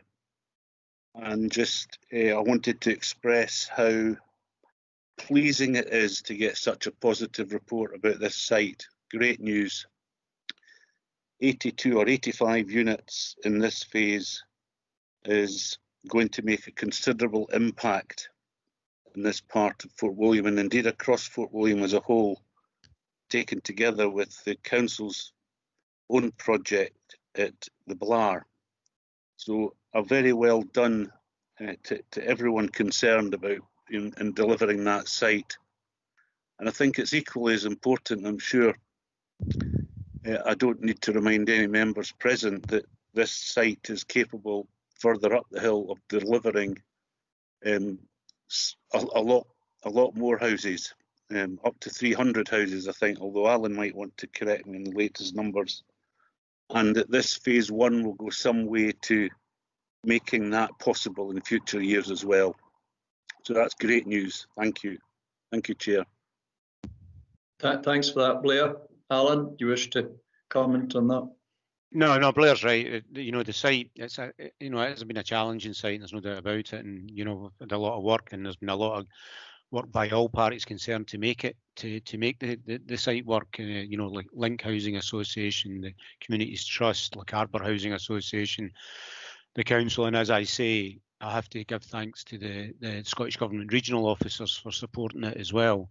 So it's been a strategic site for the council since I've been at the council. So that's 20 years we've been trying to open up that site. So it is very good news, and yeah. You know, absolutely. You know, that we're looking at this as the first phase. It's a matter of then making the remainder of the site and delivering the 300 new homes up in that area, which will be excellent news for Lochaber. Okay, thanks very much for that, Alan. Thanks to everyone who's contributed to it. I presume that no one else has got. I'm not seeing hands at the moment, but Chairman Dennis has a hand up, Chairman, and Blair's come back in as well. Okay, thanks. I'll take Dennis first and then Blair. Thank you, Chair. Apologies for coming back in. It was just simply, I feel I should remove any blame from John McHardy, who was so polite and accepted and took it on himself an apology for the use of the word difficulty. I hasten to add, it was not a word in the report. It's one that I introduced. So no apologies were called for, John, and I apologise for the fact that you have taken the burden upon you. You really shouldn't have done. Thank you, Chair, for letting me straighten that up. Thank you, Councillor Rickson. Thank you. That's good officers for you. They don't contradict us. There you go. Blair. Thanks again, Chair. I forgot to mention in my previous contribution that how pleasing it is to see also Lochaber House about to go on site. A really important project again for the town centre regeneration. So again, well done to everyone there. I know that's another very difficult site, an expensive site. So it's great to see the resources going in there. Is next month a definite starter there, Alan or John? I believe so. Yes, that's. We're doing the health and safety plan at the moment, and just finishing the I's and T's. So we should be on site next month. Great, thank you. Okay, thanks to everyone who's contributed there. So we're happy to note that report and all the good work that's going on, as we've said. So thanks again, gentlemen. Thanks very much. We'll let you get on with the rest of the day, paying out grants or something like that. Thank you. Bye-bye. Bye. Item 8, we're on now to the Clagan quadrangles. We've seen them before, and is it Maura, are you going to speak to this, or is it Lackey who's not Lackey but Angus? Hello. Hello. Hi. Good morning, Angus. Nice to hear you. Do you want to speak to this, or do you just want to answer questions? I'm happy to give a wee overview if you want, before we go into questions. Yes, please do. And in the meantime, what I'm going to do is quickly switch off myself when you're doing that and try and get back in to get my hands feature back. Okay. I see Morag's disappeared. I hope that's not a bad sign, but anyway, I'll start. Yeah, you can carry on for a wee while. Make sure I get back in. Okay, right, Angus, thanks. Okay, so a brief overview of where we are on this update. Members are asked to approve the design concept in Appendix 1. This would allow a landscaped architect to move the project on to the full design stage. The quadrangles have been in need of redevelopment for quite a while, really. Members, residents and officers have all brought that forward. So we've worked with kind of key stakeholders to come up with this design solution, and it's hoped the redevelopment will also alleviate the kind of well-documented parking pressures and bus route problem that there is within Clagan. I dare say it's not going to fix it completely, but we're looking at an extra, I think it's estimated 29 parking spaces, so that we would hope to alleviate it in some way. Should members wish to approve the design concept, we will work to produce a full funding options appraisal to try and address the funding gap that we currently have on the budget figure that Quantities Repairs have given us. So that's kind of an overview of where we're at. That's the update. We're looking for members to approve the design concept so that we are content that members are happy with the direction that this is moving in. Many thanks for that, Angus. Blair, is that a new hand? Okay, presume that was an old one. Yeah, no, it was an old one, but I was going to put my hand up anyway. So, well, please come in and then I'll take Ben after you. Okay, thanks. But there's no one ahead of me. No, okay. You go first, and then I'll get Ben. Cheers. Okay, thank you. Really supportive of the proposals.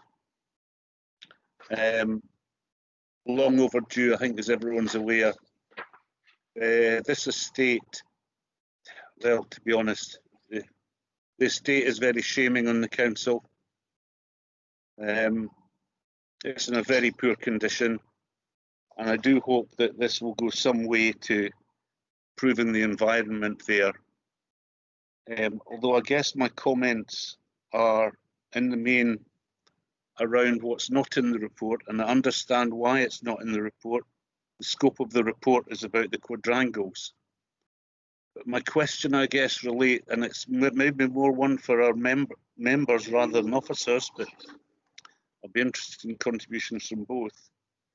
What is the future of this project, of this estate in the long term? The closes are very poor. The heating systems in many of the flats are coal-fired and inappropriate for the type of accommodation. And I guess my question really, I suppose by my question, I'm hoping that there will be some forum in the not too distant future looking at this. And I guess I would refer to the previous agenda item relating to new build. And although new build is very important, I can't stress how much I support the new build programme, meeting Scottish Government and Council objectives and meeting housing need. But we mustn't forget our existing tenants. And while this proposal was some way to addressing issues of the environment in Claggan, I do hope that we can begin to address the wider issues there in the not too distant future. Thank you, Alan. Thanks for that, Blair. Well, I'll get you to come back in a wee second, but I'll take Ben since I've got his hand up as well now. Thanks.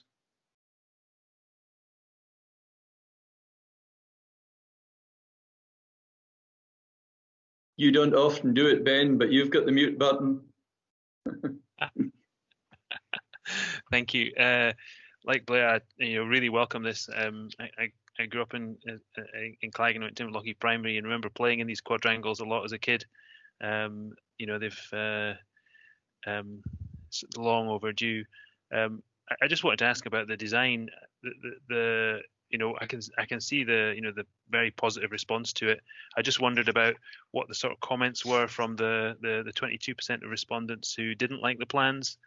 Not to kind of preempt what that feedback might be from those who didn't like the plans, but the lack of greenery, I think, is maybe a bit of a shame. I know there's planters going in, and maybe the community will take them on. But one of the opportunities there was to make that what is a very concrete space a bit greener. And the other topic, the play space, those small fenced enclosures. They are absolutely tiny. They're about the size of maybe one or two parked cars. They're absolutely tiny, small play spaces. For the number of kids that live in Claggan, they seem extremely small. They're like I just worry that we're undersizing the play space and making what effectively look like small fenced-in playpens. I assume there's no play equipment going in. They're just fenced soft ground areas.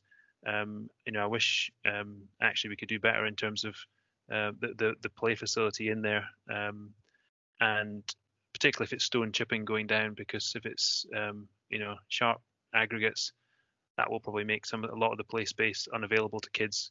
If there's a lot of parked cars, that's another big part of the quadrangle that's unavailable to kids. You know, I worry that the design is actually ruling out play in a lot of the area for the kids in Claggan, and only providing them with some very, very tiny small spots that are effectively little fenced-in playpens. Do welcome the plans. I have some concerns about them in terms of greenery and play area, and I'm interested to know what the 22% of respondents who didn't like the plans were saying. Thank you, Chair. Thanks, Ben. Good points. Okay, Angus, I'll let you come in, and then I'll give the Chair's comment as well, which is Andrew. Okay. Okay. Yeah. So in terms of the folk that weren't overly enamoured with the design, the general comments were they weren't unhappy about vehicles coming into the quadrangles. I'm more than happy to share the exact responses with members, but I didn't want to put it in the report because it kind of identified those who were making the comments. It didn't feel appropriate. So happy to share that with you. But in general, I would say some people just didn't want anything done. Some people didn't want any cars in the quadrangles, and others were very enthusiastic about it. So a mixed response, really. I will say it was quite difficult. It wasn't myself that done it, it was housing management team. It was quite difficult to get responses, is the honest truth.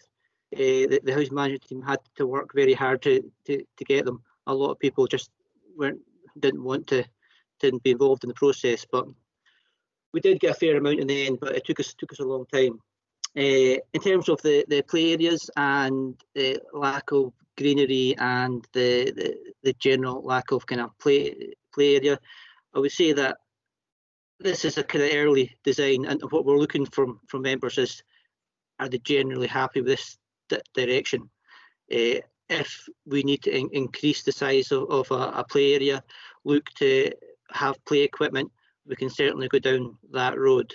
That would kind of all be part of when we move to the full design process. But I think where we are at the moment, we don't want to invest more resource in that via a landscape architect if this is not a direction that members want to go in. So yeah, happy to take on any MD's thoughts and try and amend future plans to try and take care of any of these concerns. On Blair's point on generally the area, what I would hope personally is that by spending money and doing a kind of a regeneration, if you like, in the area, it will maybe shine a light on some of the other things that do need to be done.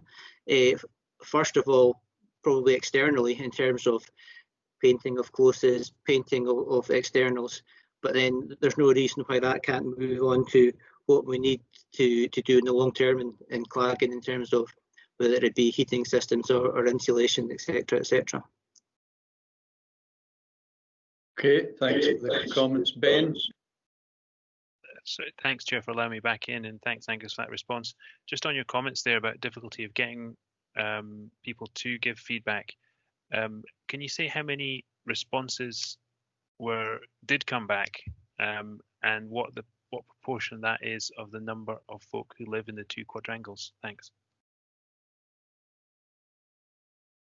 Yeah, this is an off the top of my head one, but I believe it to be, fairly near accurate.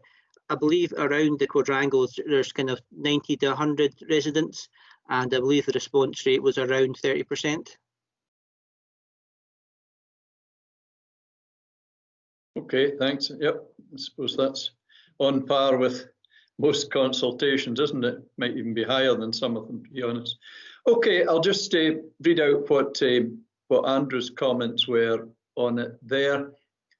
On the Claggan quadrangles, a long-standing issue with a lot of officer and community time invested in projects so far, substantial community consultation. Support the recommendations so we can move the project forward. So, are we all happy to do that? I'm not seeing any dissent to that. So, yep, and I'm hearing Blair as well and seeing, yep, thanks very much for that, members. Okay then, Angus, you have a brief to move on there. So thanks again for doing the report and bringing it back to us. Hopefully next time it will be a conclusion. Thanks. Okay, good morning. Now we'll go on to item 9. So good morning to Stuart, the core path plan review. You want to give us an overview, Stuart? Thank you, Chair. Good morning, members. I must apologise first to members and to interested parties for taking so long to get this paper in front of you. I think I've missed 2 opportunities.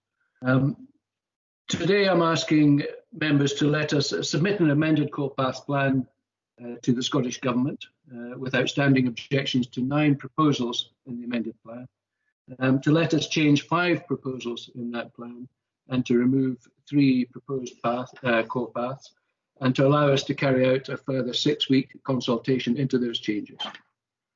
The implications and the resources: we're going to have to do adverts and notifications and publications, and incur costs and staff time as part of this consultation, and there will be a public local inquiry which will also involve staff time. And the costs, should members agree to the proposals here, would be around about £2,500, £2,400, which would be the cost of signpostings of core paths. We have a statutory duty to produce a core path plan sufficient for the purpose of giving the public reasonable access throughout their area, and in improving and promoting core paths, we believe it increases community connectivity, encourages healthier lifestyles, and are available to all. There will be a public local inquiry, whatever is said here today. This is because Wester Ross Committee have already agreed to submit with outstanding objections to the Scottish Government, as have the Badenoch and Strathspey Committee. So whatever we say today, there will be a public local inquiry. The Gaelic, where they are installed, the signs will be bilingual, subject to Community Council consultation. Don't know if members recall, but we put together an amended core path plan a while ago, and this committee approved it back in January 2019, as did the local access form, the Lochaber local access form, statutory consultation. We went out to formal consultation on the plan between July and October 2019. For the Lochaber area, we received 87 comments from 53 people on 53 routes, and those are outlined in annexes 1A and 1B of your booklet. Of those, 57 were supportive, 20 comments were neutral, and we received 18 objections to 12 proposed core paths. Now, in response, in 7 cases, we are proposing changes. Those changes, as I said earlier, would be put out to public consultation in 6 weeks as opposed to the statutory 4 weeks. And of the 12 routes that attracted objections, we are recommending removing or changing 3 proposed core paths. And of the 9 other proposed core paths that attracted objections, the Lochaber local access forum felt that most were sound and that they should go forward to the Scottish Government as outstanding objections and be subject to the public inquiry. However, in the case of the Glenborrow-Dale to Acharacal candidate core path, that's paragraph 5.8 and annex 10, supplementary paper, the Lochaber felt that the decision should be made by this committee following a site visit. However, circumstances being as they are now, I've tried to inform the committee about the circumstances of that proposal, the responses with a supplementary report illustrated with maps and photographs. Chair, I can go through the various points if you'd like. You probably don't need to, Stuart, because of the time it takes to do it. And maybe I'll bring members in and see if they've got particular comments or things they would like to ask themselves. That suit you better? I'm happy with that, Chair. Okay, thanks. Right, I've got Ben first and then Neil, and I have a comment from Andrew Baxter, which is basically to get on with the job, but I'll follow up on that one. Ben.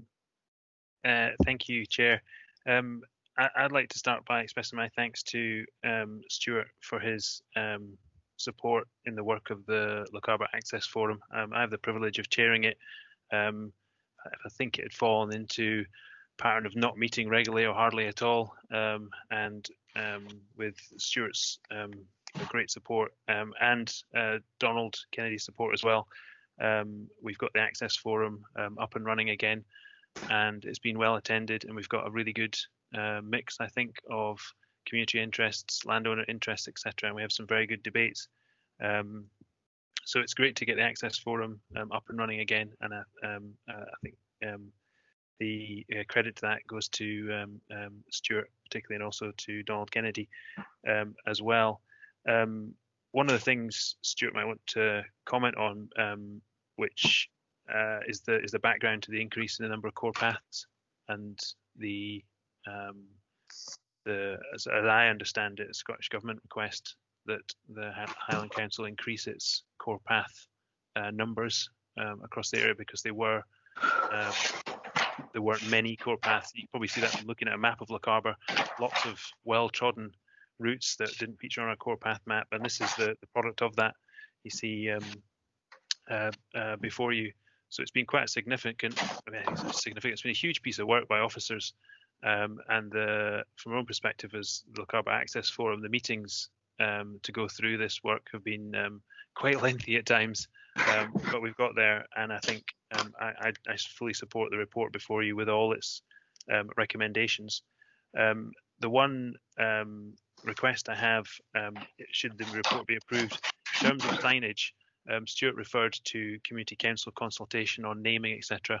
Not all of our community councils are constituted at the moment, and I would just ask that if there isn't a community council in place, that the proposals are brought to Lochaber members in a ward business meeting, so that at least some part of the either community council or local councillors have sight of signing proposals that are coming forward. But I say thanks again to officers and Stuart in particular for the huge amount of work that's gone into this. So I should have said, in terms of the I wanted to mention, in terms of the Lochaber Access Forum debate, you'll see that there is not always consensus around some of the proposals within the forum, and I think that was quite healthy. There are different viewpoints expressed within the forum. Some members objected to core paths coming forward.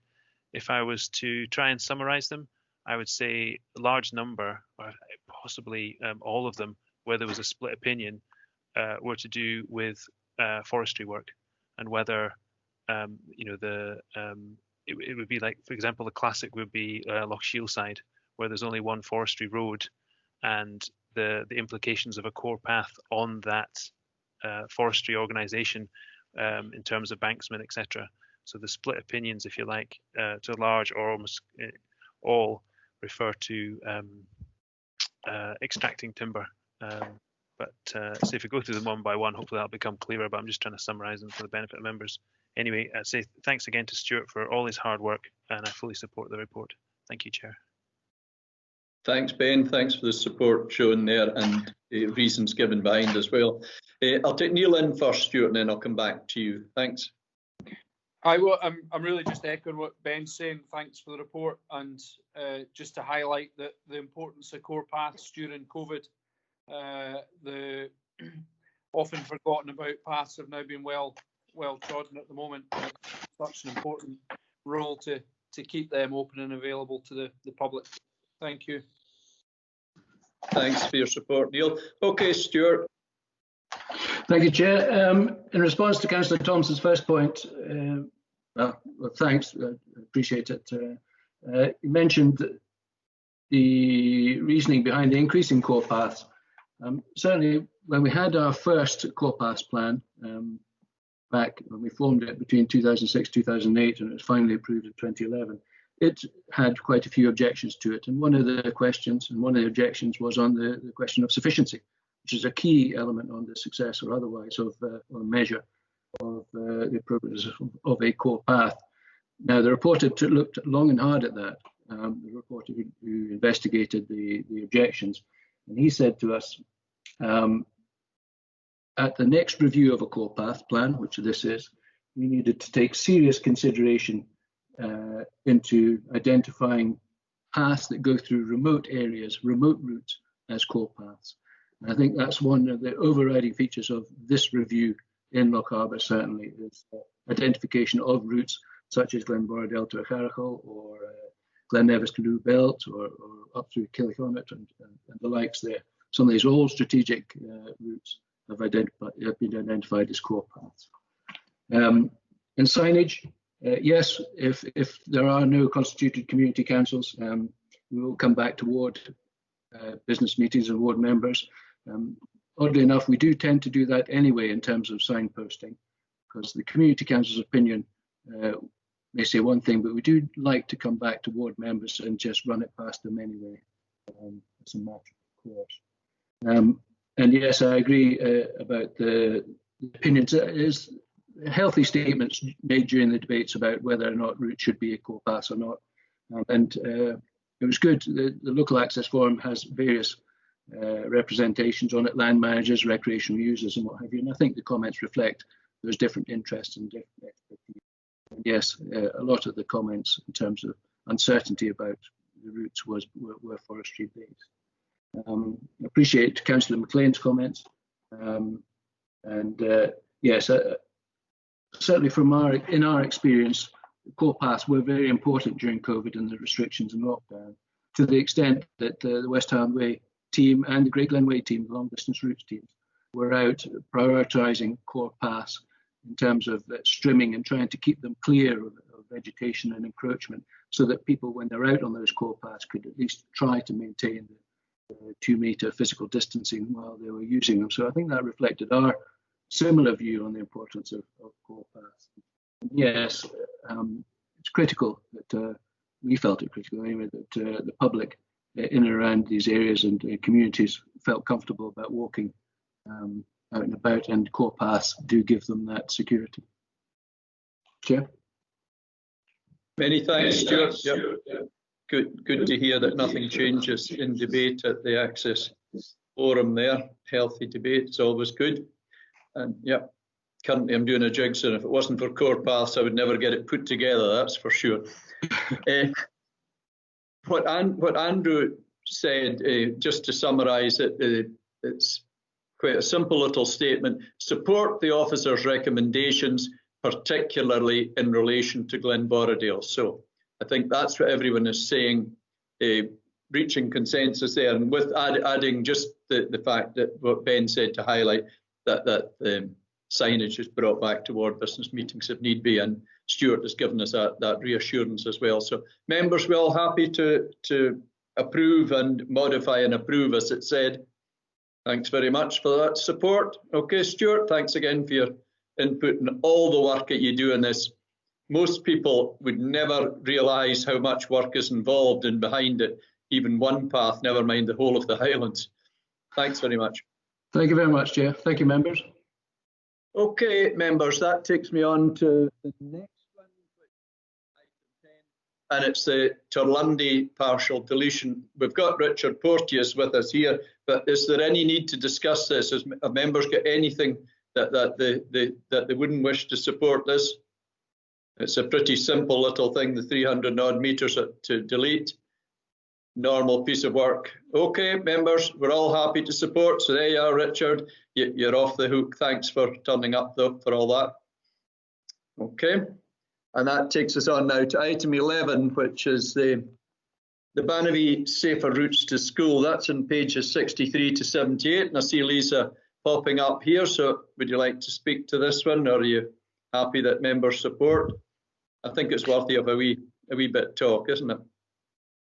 Yep, sure. I'm happy to do either. I can briefly run through the report if you want, or I'm happy to answer questions. Or it's probably not. We probably don't need to have the report read, to be quite honest. If we want to ask questions on it, or because at the end of the day, it's really here for noting and supporting. But we've given it a spin already, as you rightly pointed out, that we were very quick at doing so. Anyone wish to ask any questions from Lisa? Thanks, Ben. It's just to say that I'm supportive of the proposal, and it's good to see it coming forward. It's been something that parents and the parent council at Banavie Primary have been campaigning for crikey, as long as I'm aware, and at least probably 10 years or so. There's a huge portion of the residents of Corpach, Banavie, or even further afield, will be keen to see this go ahead. I do have to reflect on the number on the objections, which I've read through carefully, and I've also had some of the residents contact me directly, and I think it's not my take on the objections that have been expressed to me is not necessarily about this specific project, but concern as to whether there is a agenda of over the long term, a significant development happening down that road, and this is somehow foreshadowing that. And I've responded to those residents who contacted me that there is nothing in the capital plan now, and unlikely to be any development happening down that road in the significant future. And I would be actually, given the access issues that will exist around the bridge, any significant development happening down that road is probably unlikely at any stage. So I think there's concern that in the short term there might be some change to the school, its use, etc., that would mean a huge increase in traffic. Actually, I think we need to be working towards a reduction in traffic going down that road over the short term and the long term. And one of the things I picked up from the objection comments is how much the residents appreciate the steps by the school, and particularly the head teacher, to stop cars driving down the road. So since the start of lockdown, the head teacher has asked that parents do not drive down the road, and that has made the whole environment, much more pleasant for residents and for school pupils. And I think we need to. I think one of the things we do is maintain that, and if it means we have I don't know what's called a school street, where there is no access for parents, if we have to actually make it more formal rather than just a request from the head teacher at some stage to maintain that kind of safer environment, we need to think about that anyway. Because, as I say, most parents are abiding by the school's request not to drive down the road. Hopefully, we can make that a permanent feature of life down this of life there, and that will be to the benefit of residents as well. So I would like to reassure residents that there is absolutely no hidden agenda to this improvement. It's simply about making it safer for the school kids. And in the long term, I would like to see less cars going down that road than there are currently, and certainly no increase in 10, 20, 30, 40 years. Let's keep it nice and safe and quiet and better for everyone who lives there or goes to school there. Thank you, Chair. Thanks, Ben. Thanks for your expertise on that one as well, and your knowledge, practical knowledge, having children as well attending there, so that the whole thing is important. It's been on the go since we had kids going in the 80s, so that tells you how long it's been around. Dennis. Thanks, Chair. Just to say, I too am happy to support the recommendation. Like Ben, I read all the comments which came back, particularly the adverse ones, with interest. However, I take reassurance from the fact that it's stated in both 5.2 and 6.2 that the verge is actually within the boundary of the adopted road. And secondly, I would commend officers for the lengths that they went to try and meet the objections which they encountered. I really think that nobody could fault you for the comprehensive responses which you gave, and I think it's great. I compliment you on that, but I am happy to support the recommendation as it stands. Thank you, Chair. Thanks very much for that. I don't see any other members wishing to speak, but as I'm the third member in the ward, they are more than happy to support my two colleagues and support you, Lisa, and the team, the work that's done there. So there you are. You have our God bless there, and we've agreed to the implementation of the footpath widening. Nice to see you again. Thanks very much for that. Excellent. Thank you very much for your time as well. Thank you. Not at all. We're here. We can't escape today till we finish this committee. Right. Okay. So on to, here's another one that certainly when I turned up at council in 2007 was on the go. And we've got the Invercoe Bridge replacement. We've got Simon Farrow, the principal engineer, and Colin Howell, but Simon's representing him today. So, Simon, do you want to say a few words about the? Oh, is this a? I thought you were going to take a Kyle Skew type bridge along there. Is that what you're going to have for Invercoe? No, it's not quite as spectacular as this one. As a brief summary of the report, Invercoe Bridge replacement is required due to the condition of the existing bridge. The existing bridge is top of the council's list of prioritised structures for replacement, so we're very keen for it to be replaced. We've been working on the design for a while, and we put out a contract in autumn last year for the construction of a new bridge.